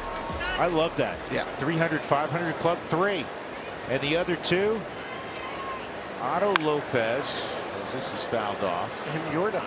And Jordan, who's an absolute freak show. Right? Look at that. It's a crazy list. I mean, Jordan's in a category by himself. Yeah, 300, 600. He's going to win a Triple Crown this year. That's a wild list. Especially because batting average is suppressed. We've seen batting averages dip the last 15 years.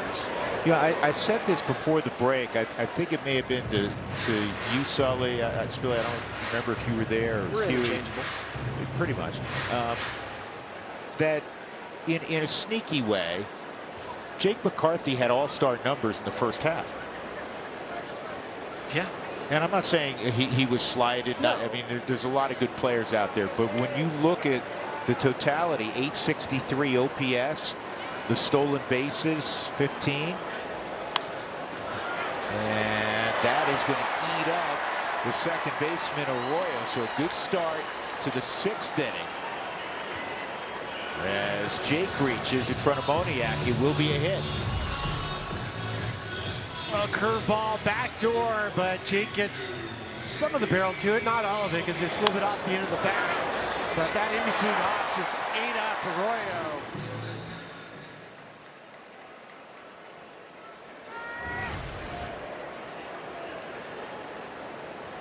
Well, for Jake McCarthy, I mean, he's hitting 41 points higher than his career average this year. And part of it's going to be the boost of playing at Coors Field, but the other part is his swing is much more on time because he's getting opportunity to play. How about his left-on-left numbers? Yeah. And sometimes, not always, but Sully, you moved around in your career after beginning here, certainly. I do buy into change of scenery, helping guys who are as gifted as someone like Jake. Yeah, I also think he's put himself in a position to play every single day. And when you're in that lineup every single day, Spilly, you know this, and you're rolling, you continue to roll. And I think having that opportunity to play every day has benefited him and the lineup. Well, to Drew's point, he's hitting 368 against lefties with a 976 OPS, and he was a platoon guy with the Diamondbacks. So he was never given the chance to play. Mickey works under this to center field. Friedel. 1 out. And it's not just the stolen bases for McCarthy. It's the ability to take the extra base, the pressure he puts on defenses when he turns singles into leg doubles. And you see the largest on-base percentage increases from last year. It's a nice list to be a part of. You saw Jordan Walker capture the home run derby in Philadelphia, and he's, after struggling the last couple of years, he's had a terrific year. Hunter gets tied up. It's 0-1. Correct me if I'm wrong. All 4 of those gentlemen are all-stars that were on that list, right? Yes. Yeah. Back to your original point, Drew. Yep.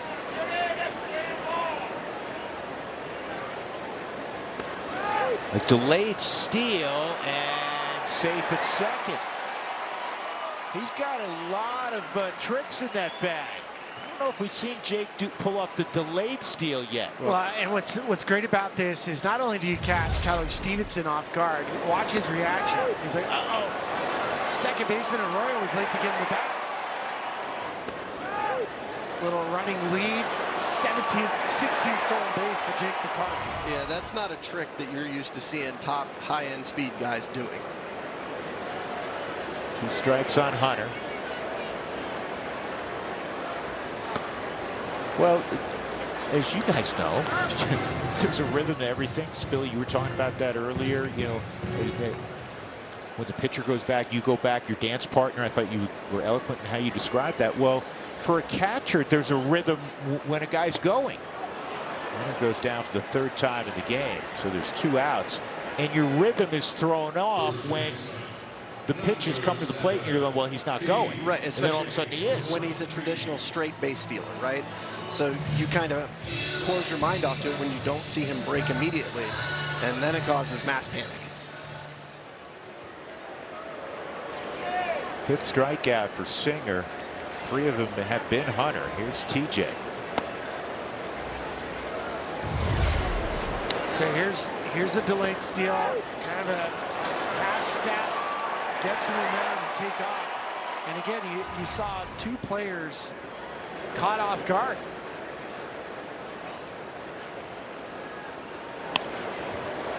TJ hits a fly ball to right. That will end the threat. So McCarthy left on base. We'll go to the 7th inning. The Reds lead 4-1. First game after the All-Star break 2026.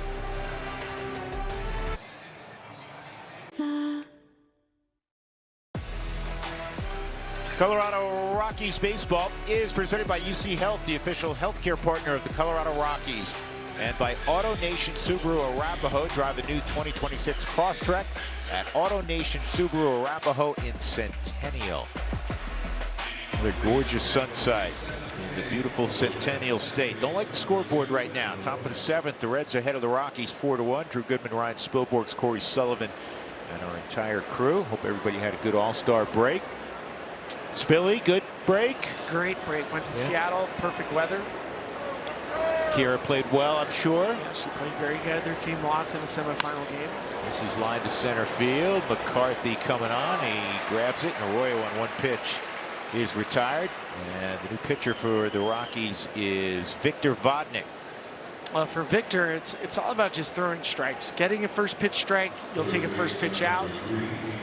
Just getting him in line and making sure that rhythm. And one of the things, Sully, too, when we watch Victor Vodnik, it's almost like a guy that has bad timing at the plate. It's hard to hit.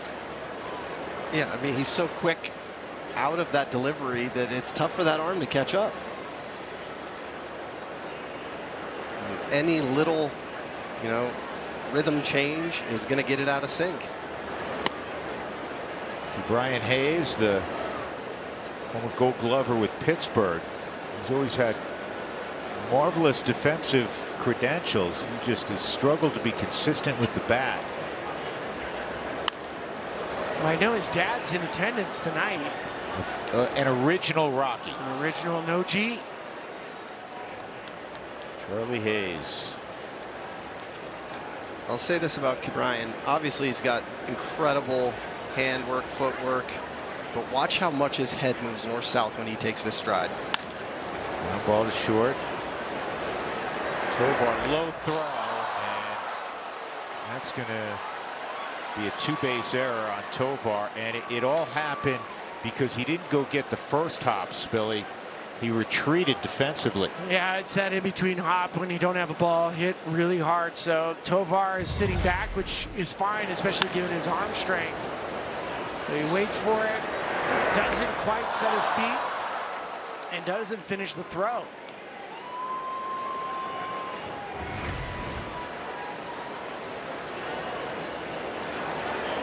I'll bring up Ellie De La Cruz, who's 2 for 3.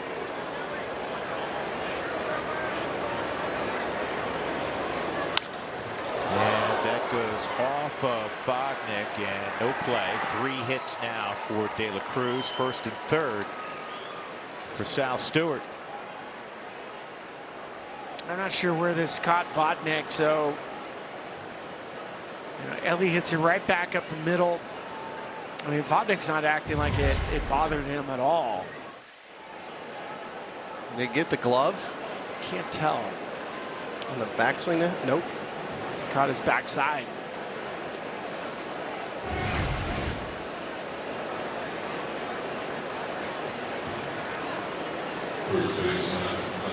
Now you got to deal with Sal Stewart. Stewart, an RBI double in the first, a walk and a strikeout.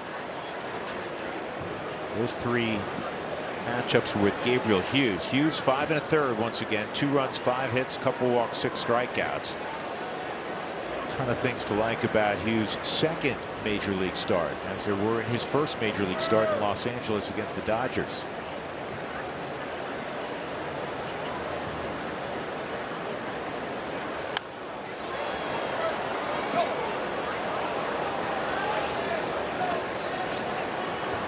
The normal conversations with people in baseball, players in particular, at the end of the All-Star break. Hey, what'd you do? Where'd you go? Well, a lot of guys go to the mountains, that sort of thing. In the case of the guy at the plate, Sal Stewart. Where'd he go? I'll tell you in a second. He's going to fly to center field. Tagging at third is Hayes, and he's going to score easily a 5th run. So it's a sac fly for Stewart. He's driven in 2 tonight. He's got 67 ribbies. And the hill a little larger for the Rockies to climb, down by 4. He decided that he was going to come to Denver right after their Sunday ball game, and he just checked into the team hotel 4 days early, and he just relaxed. He didn't want to travel anywhere. He just hung out in Denver for the 4 days in front of Game 1 of the second half. Sounds like what Sully did. Yeah. Just relaxed. I did nada until yesterday. No, but I think also for Sal, I mean, this is his first season the whole time at the major league level, with dealing with the travel, the stress, all of it. So I think for him to decompress was exactly what he wanted.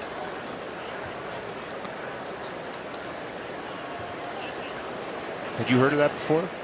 No. Go to the visiting city during All-Star break and just hang out? Just chill for 4 days. No. You didn't go to Meow Wolf? You didn't go to a show at Red Rocks? I didn't get a breakdown of how his days were spent, but he told me, yeah, he came here, he checked into the team hotel. He obviously told their traveling secretary that's what he was going to to do. Just go to hey, we all know this is one of the best places to hang out. Our city, our state. I just picture him going to REI, the flagship store, and like walking around, comes out with a kayak. Yeah. See him on the Platte River the next day. Yeah, is that Sal Stewart? Let's see him throw that on the team plane.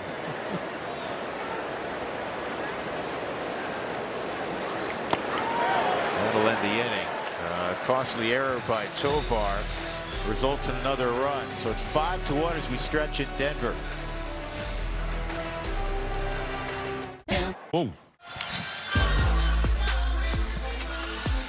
Star Wars Night at Coors Field is Saturday, August 22nd. Lightsabers, stormtroopers, and more will transfer Coors Field into a galaxy far, far away. Snag your limited edition Rocky Star Wars jersey with the purchase of a special ticket package. Visit Rockies.com/Star Wars today.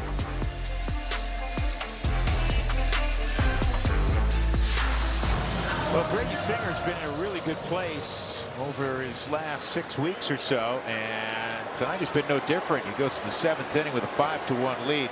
The Rockies have just 3 hits against Singer. Karros swings and misses. Karros has scored the only run for the Rockies.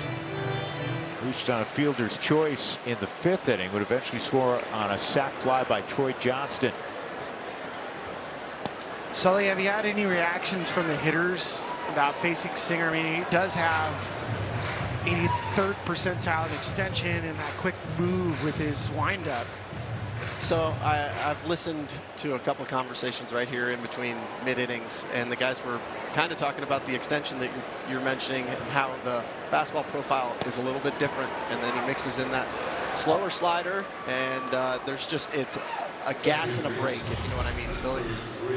Here's the breaks, a couple fastballs, and then he goes to the slider down and away.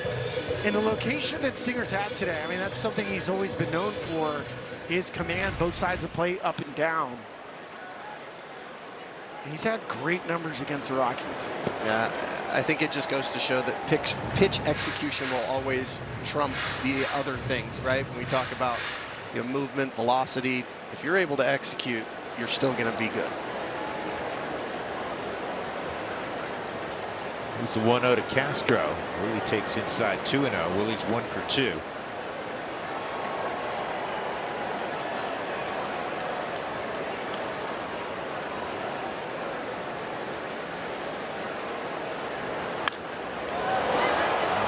Ball fairly deep left field. It's got some carry to it, and it's going to get out.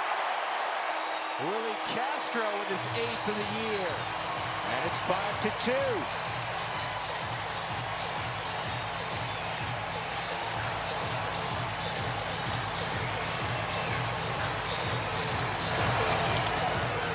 Not to take anything away from Willie Castro.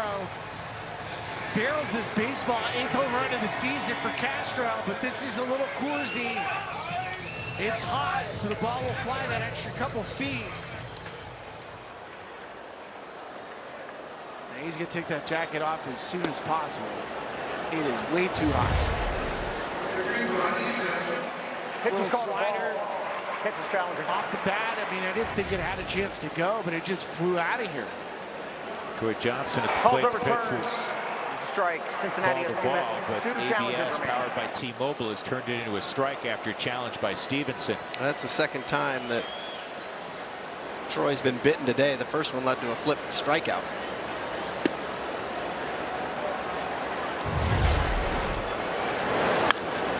You can see it, this backside home run. When you see an opposite field home run on an off-speed pitch, it makes you raise your eyebrows and go, oh, okay. You know, Sully, I was watching Willie, and he was eyeballing it as if I hit it pretty good. Maybe it's a flat, or do you think he was eyeballing it? I hit it pretty good. I think it's going to get out. I think he knew he barreled it. He stayed behind it very well and in the box a long time, which means you usually got it, as the South Stewart will get Troy at first. That's usually the indication for me, is when a guy stays in the box, they know they're behind the baseball. Take us through it. So you see him hit it right there. He stays there, which means he knows he had to stay behind the baseball. And you can tell he thought he backspun it.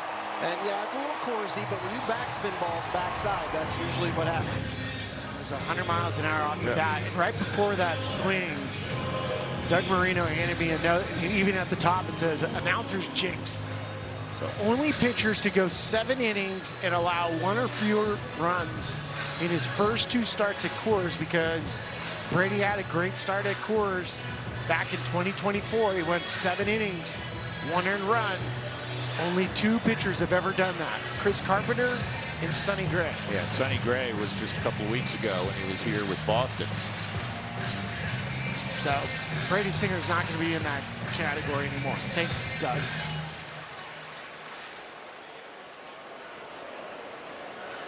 Tyler Freeman at the plate. Well, here's something interesting. You know, Coors Field, we're so used to, we know the narrative nationally. This is the best ballpark to hit at. There's no denying it's a phenomenal offensive ballpark. But right now, the combined runs per game is 11.21 between both teams so far this year. That's only 3rd highest in baseball. And it's one of a handful of times that the Rockies aren't 1 or 2 in combined runs at Coors Field. The other 2, let me guess, Sacramento? Yes. West Sacramento to the folks in that area code. And that I know is 1. Vegas doesn't count because they only played 6 games there. I actually do not have, I'll tell you in a second, the other one in front of me, but is it Toronto? No. Don't start guessing.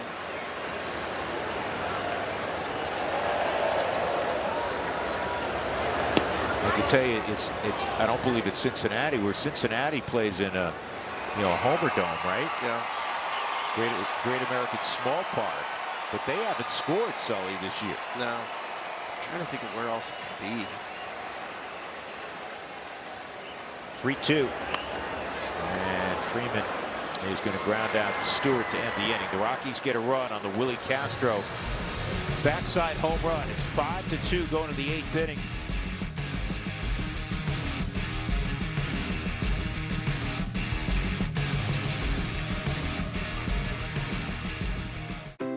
AutoNation has the used car you need.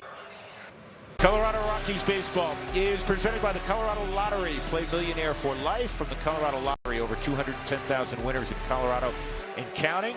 And by Law Tigers. Injured in a motorcycle accident, call 1-800-LAW-TIGERS or visit lawtigers.com. 5-2. Cincinnati ahead, top of the 8th. New pitcher for the Rockies. 4th utilized tonight by Warren Schaefer. Jeff Criswell, and this ball's well hit to center field off the bat of Spencer Steer, and it's going to ricochet off the wall. This is Triples territory at least, and now a green light. He's going to try for an inside the park home run. Throw to the plate is not going to get it. An inside the park home run for Spencer Steer. He had a conventional one his last time up. It is 6-2 Reds. Well, Jake McCarthy knows inside the park homers. He has 2 this year. He was the one playing chase. This hits in the perfect spot. Very first pitch that Criswell throws, a little fastball. It's barreled by Spencer. But notice where it hits off the wall, and watch the effort from Tyler Freeman. He knows. So Jake overcommits on a ball that was going to hit off the wall. As soon as it kicks off, I was watching Willie Harris at 3rd, and he got aggressive. I mean, the odds that that ball kicks along the wall the way it did, I don't know if I've ever seen it. I've seen it kick hard into center, But that stayed along the wall, didn't it? Dan, it really reminded us of the one that Jake McCarthy had against Paul Skeens.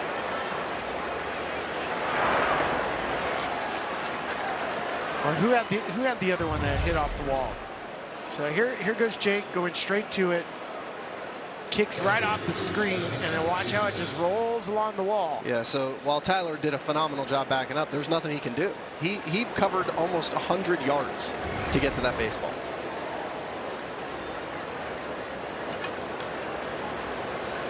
That's just all about the over pursuit into the wall from Jake. It wasn't so Jake's home inside the Parker here. The center fielder dove. Yeah. That's not the one I'm thinking of. Well, no, the one you are thinking of is the one he didn't go on. It's the triple that Andy was thinking about sending it. 5th career multi-homer game.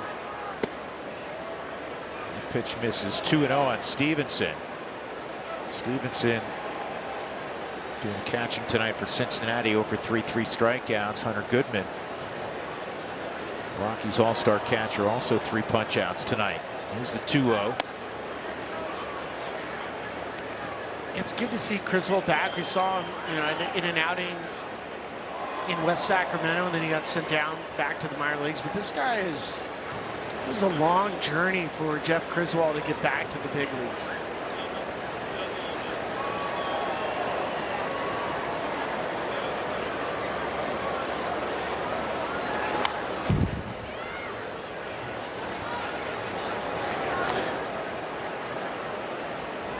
Two balls and 2 strikes. Criswell trying to get Stevenson.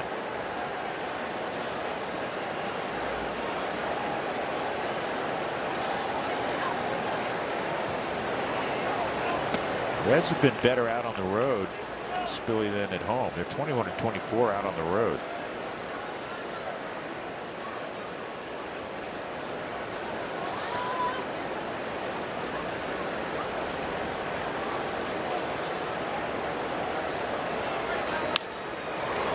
Going to be a base hit.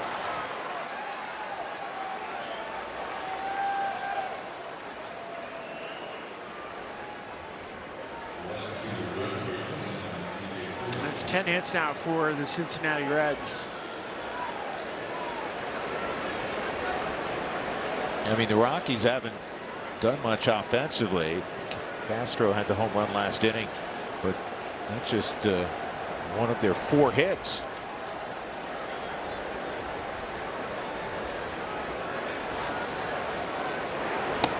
And 4 runs is nothing for the Rockies offense once it starts up in the 8th inning. True statement. One other note on the inside the Parker for Steer. It's the 10th inside the park home run in Major League Baseball this year. Again, Jake has 2 of them. First for the Reds this year. Noelvi Marte last September had one. I feel like 10 home runs inside the park home runs is a lot, but then I'm sure back in 1890 there was probably like 100. Well, the Polo Grounds was what, 480? It was 485 to dead center. So there had to be a few there.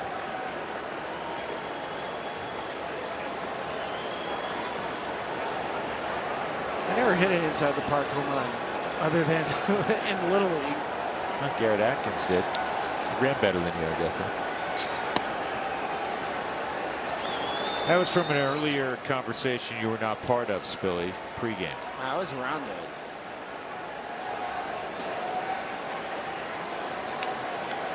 And so he didn't have an inside the Parker either. Oh, no. Not even in the minor leagues? Nope. So Friedel and Stevenson aboard with Arroyo coming up.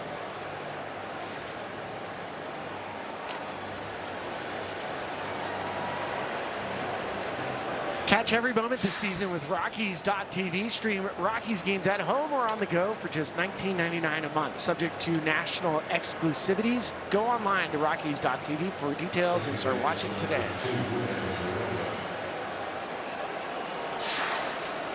All right, so I got the most amount of inside the park home runs in a year, but it's hard to go back in time because they didn't start keeping this data until 1974. So 36 in 1979. Good year. Good year for the Pirates. He's saying it because he was born then. Were you not born in 79? I was, but he was alluding to himself, not me.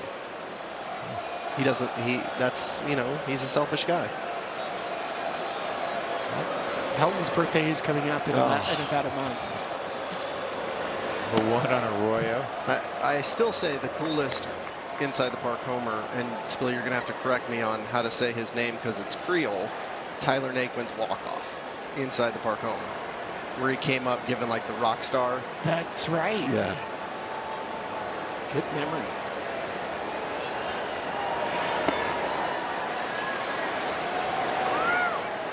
One and two on Arroyo, who made his major league debut earlier this year. 0 for 3 tonight.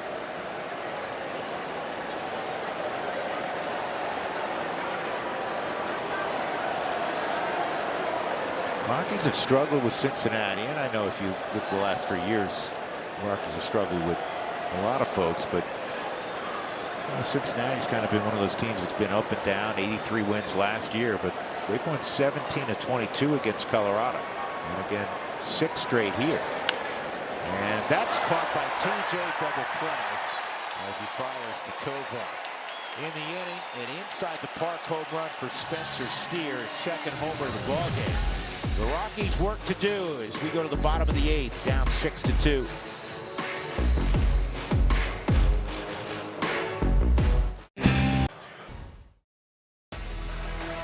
The telecast is presented by authority of the Colorado Rockies and may not be reproduced or retransmitted in any form. And the accounts and descriptions of this game may not be disseminated without the express written consent of the Colorado Rockies. Orbit Cam is presented by York Space Systems. We go to the bottom of the 8th inning. The Rockies down 6-2 after 7 very good innings from Brady Singer. Terry Francona will go to his bullpen. It'll be Brock Burke making his 48th appearance. That's the most appearances of any pitcher in the National League. He's pitched to a 302 earned run average so far this year. The whip above league average at 139. But this bullpen has been shaky. We love Brock Burke. I know Sully has a relationship. He's known him for a long time. He's a Colorado kid. Evergreen High School? Yep, Evergreen High School. So you did some work with him at one point? I did. I mean, the kid has always had the stuff to pitch the major league level. His fastball, even in high school, was 95 to 98. He had a snapdragon curveball. And you can see the execution on the pitches, that big left arm. He's with his 4th major league club now. He's got good extension as well. He's in the 80th percentile for extension, so that fastball will get on you. I mentioned it too at Evergreen. He was a two-way guy. He played first base or DH, and he could absolutely hit bombs. And Tovar goes down, 1 out. Center fielder, number 31, Jay McCarthy. Jake 1 for 3 tonight. Had a single and a stolen base in the 6th.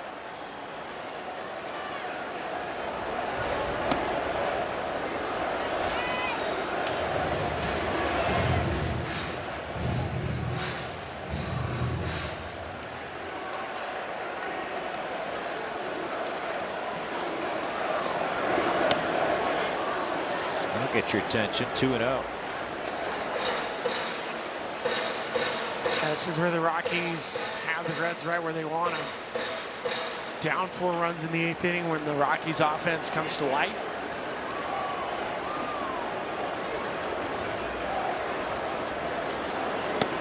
Three 3-0. Most runs 8th inning or later, pre-All-Star break all time. That's like in the history of the game. The 26 Rockies, number 1.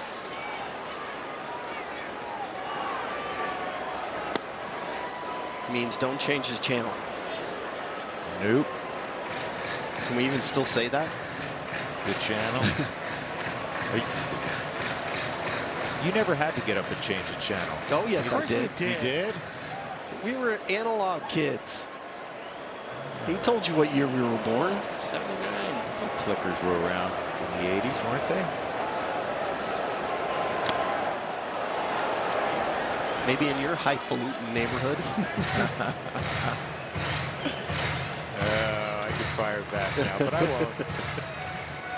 And our first TV had rabbit ears, just like you, Drew.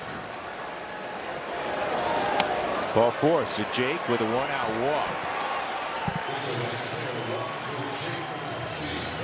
Well, Sully, when you were in Wyoming, come on, man, how many channels were you getting back then? In Wyoming? Yeah. A few. A few? Okay. That's how cable first started. They had to reach remote areas. Cole Carrick's going to pinch hit for Mickey Moniak.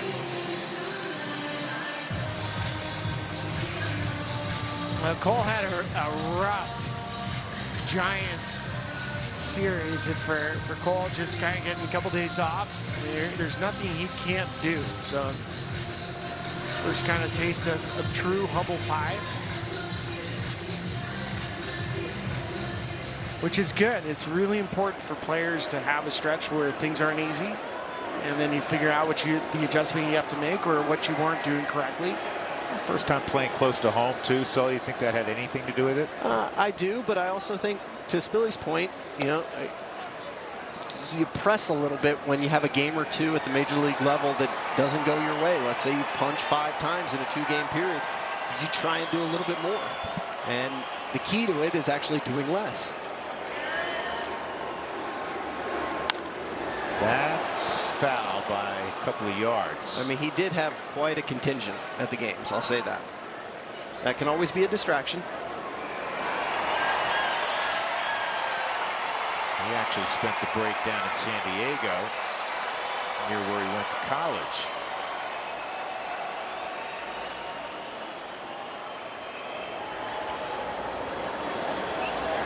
Gonna string some knocks together. Rockies down by 4.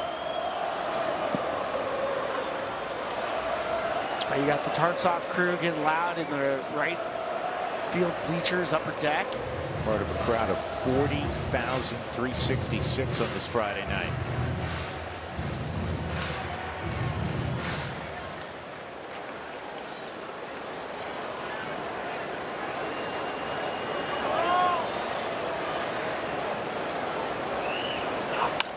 And this should drop. Pink single.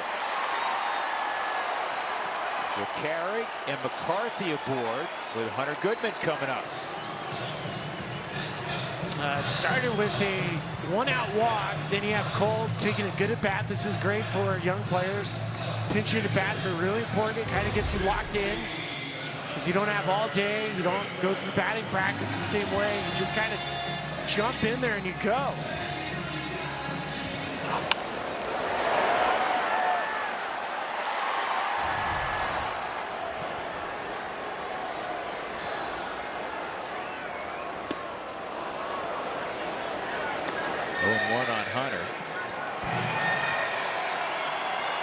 Hunter's had a rough night so far, 3 punch outs, but for Hunter it just takes 1 swing.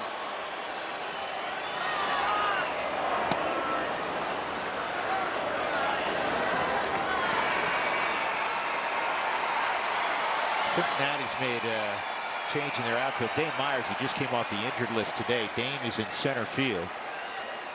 And moving from center to left field's TJ Friedel, so Blade has come out.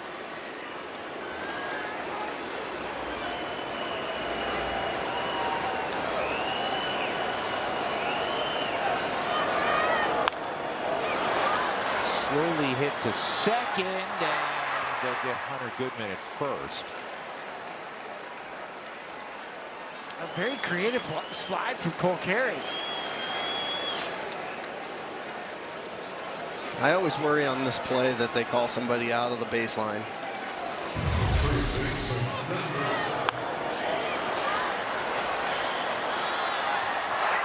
Very creative. I mean, he does get his foot directly to the bag, but he does change a little bit of the direction. Yeah, really creative slide. Rumfield, 2 on, 2 outs, 2 in scoring position. A hit here would be enormous. TJ had the Rockies' first hit leading off the 5th inning after Brady Singer had retired the first 12 of the ball game.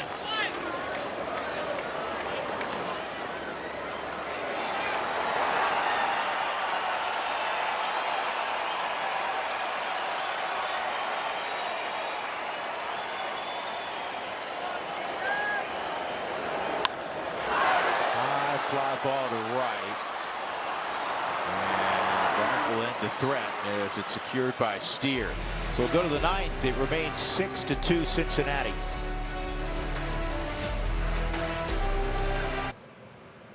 Floor Store.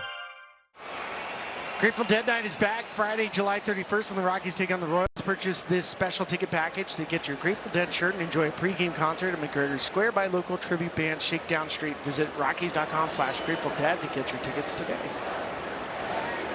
Jeff Criswell, second inning work, misses ball one on Brian Hayes. He reached in the 7th inning on an error by Tovar and ended up scoring a run on a sac fly by Sal Stewart. Carrick stays in the game in center field. Moniak is out, and McCarthy goes from center to left field.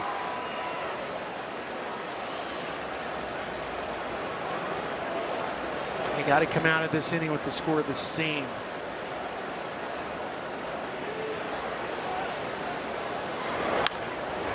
This is top to third. Karros, one out.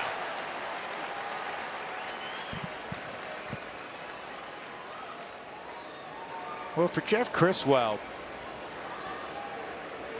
it's great to see him back. He had Tommy John surgery. I look forward to what he looks like next spring training into the season because he's further by 12 months removed from Tommy John. He opened a lot of eyes in 2024 when he came up, Spilly. He was punching tickets. 27 strikeouts in less than 20 innings pitched. He was very impressive. He was very impressive, and I think they're in the back of his mind too. And so you went through the Tommy John. You always have the picture of your best self, and it's frustrating when you're not that person right away. Oh, there's no question. De La Cruz, well hit ball right center field, and this one's gone.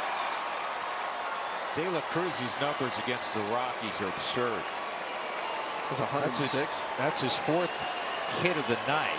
He's 4 for 5. He has a little more than 80 plate appearances against the Rockies, and this was coming in. He had a .414 batting average. I mean, you're talking about almost 100 at bats, and now you're 4 for 5 tonight. He's hitting like .430. Well, imagine if this guy didn't miss 60 games. I didn't even think he got it off the bat. I mean, it didn't have the great sound, but it's still 106. I don't think he got it. It didn't feel like that off the bat, but I remind you that he has one of the highest hard hit rates in baseball. He averages 94 miles an hour. It's long levers. He's exceptionally strong. He's elastic, Sully, right? Yeah. I mean, he gets great stretch. I mean, there's a lot of kinetic energy there. Karros will throw out Stewart. 4-homer night for the Reds. A flashback to their old days. This will be the first at bat for Dane Myers, who came in defensively. Dane, again, just off the injured list with a shoulder.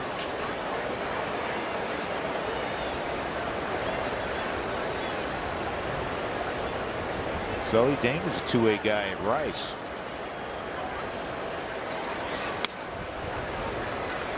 You guys have that secret handshake. Yeah, there's a whole society.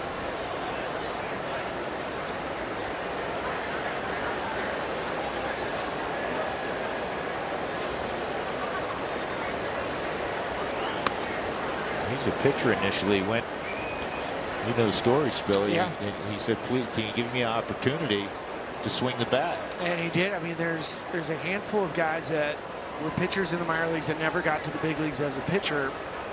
Halfway through their career in the minor leagues, they said, get me out of here, let me hit. Probably the most famous one of recent memories, David Peralta. Yeah, that worked out well, didn't it? Why am I locking up on the guy who was a shortstop for the Rockies and then was a pitcher for the Cubs? Pedro Strop? Yeah. Yeah, he could not hit at all. He had a great line though. He said, I hit 300 in the minor leagues. 100, 100, 100. Before they made he was a shortstop, and I remember watching him at shortstop. I mean, he had a cannon, but he would hit the hot dog vendor 15 rows back behind the first baseman. He had to pitch. 3-1 to Myers. 3-2 on Myers.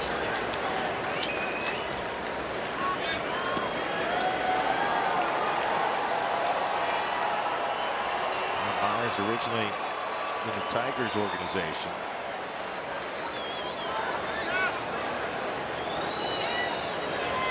(3-2) and a strikeout will end the inning. So the Rockies will go to the ninth. The Reds hit another homer. De La Cruz got this one. It's 7-2 Cincinnati. Colorado Lottery. The Rockies find themselves down 7-2 as we get started in the ninth inning. They're pushing for that late comeback, which they've done plenty of times this season. Rachel Toss here with Jeff Houston, and we're going to break it all down for you in the UC Health postgame show. Yeah, talking about Brady Singer in this night, and also the difference in the power between the Reds and the Rockies tonight. All right, guys, thank you very much.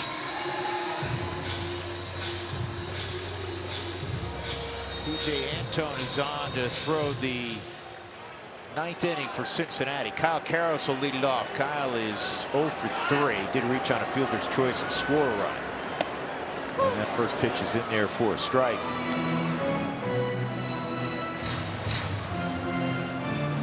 Rockies are home for 6 to begin the second half. 3 against the Reds, 3 against the Nationals, the high-scoring Washington Nationals. Nats will be in Monday, Tuesday, Wednesday.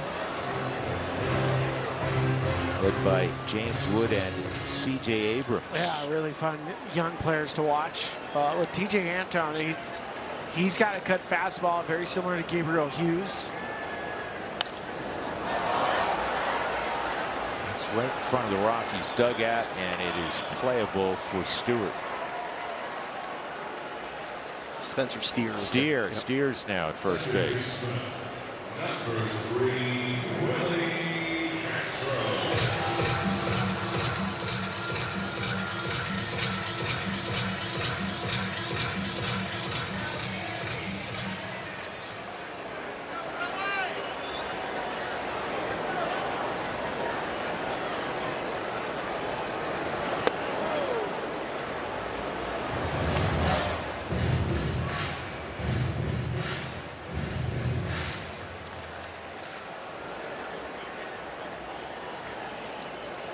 Castro a single and a home run. He's been the hitting star for the Rockies tonight. Home run went to the opposite field, the 8th for Willie.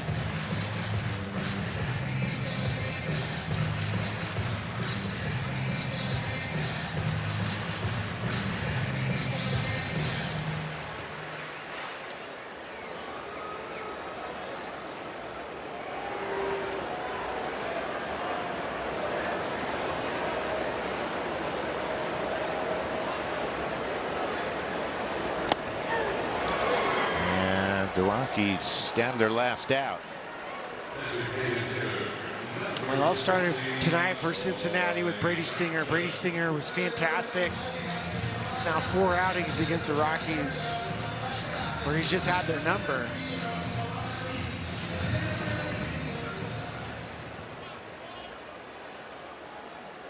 Troy Johnston 0 for 2. He had a sac fly to drive in the Rockies' first run in the 5th. That tied up the ball game at 1-1.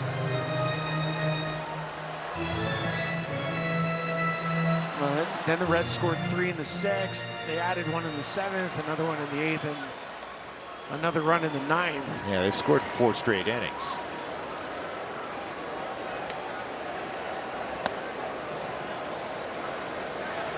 I mean, they love picking on Troy with these challenges. Pitch is called a ball. Catcher's challenging. ABS powered by T-Mobile. Stevenson's been good tonight, not good there. Cincinnati has 1 challenge remaining. Now Stevenson on the season is over 70%. And the catchers have been around 59% change, so he's well above that level. This ball's lined to deep right off the bat of Johnston, and it'll short hop the wall. Marte is now in right field. He'll toss it back in. It's a 2-out double for Troy. He collects doubles. He does. 24th double of the season for Troy Johnson. It's a little off-speed pitch, staying up, and for Troy, he does do a great job. I love it when Sully says he gets his nose to it, puts his head behind it. That helps you get the barrel to the baseball.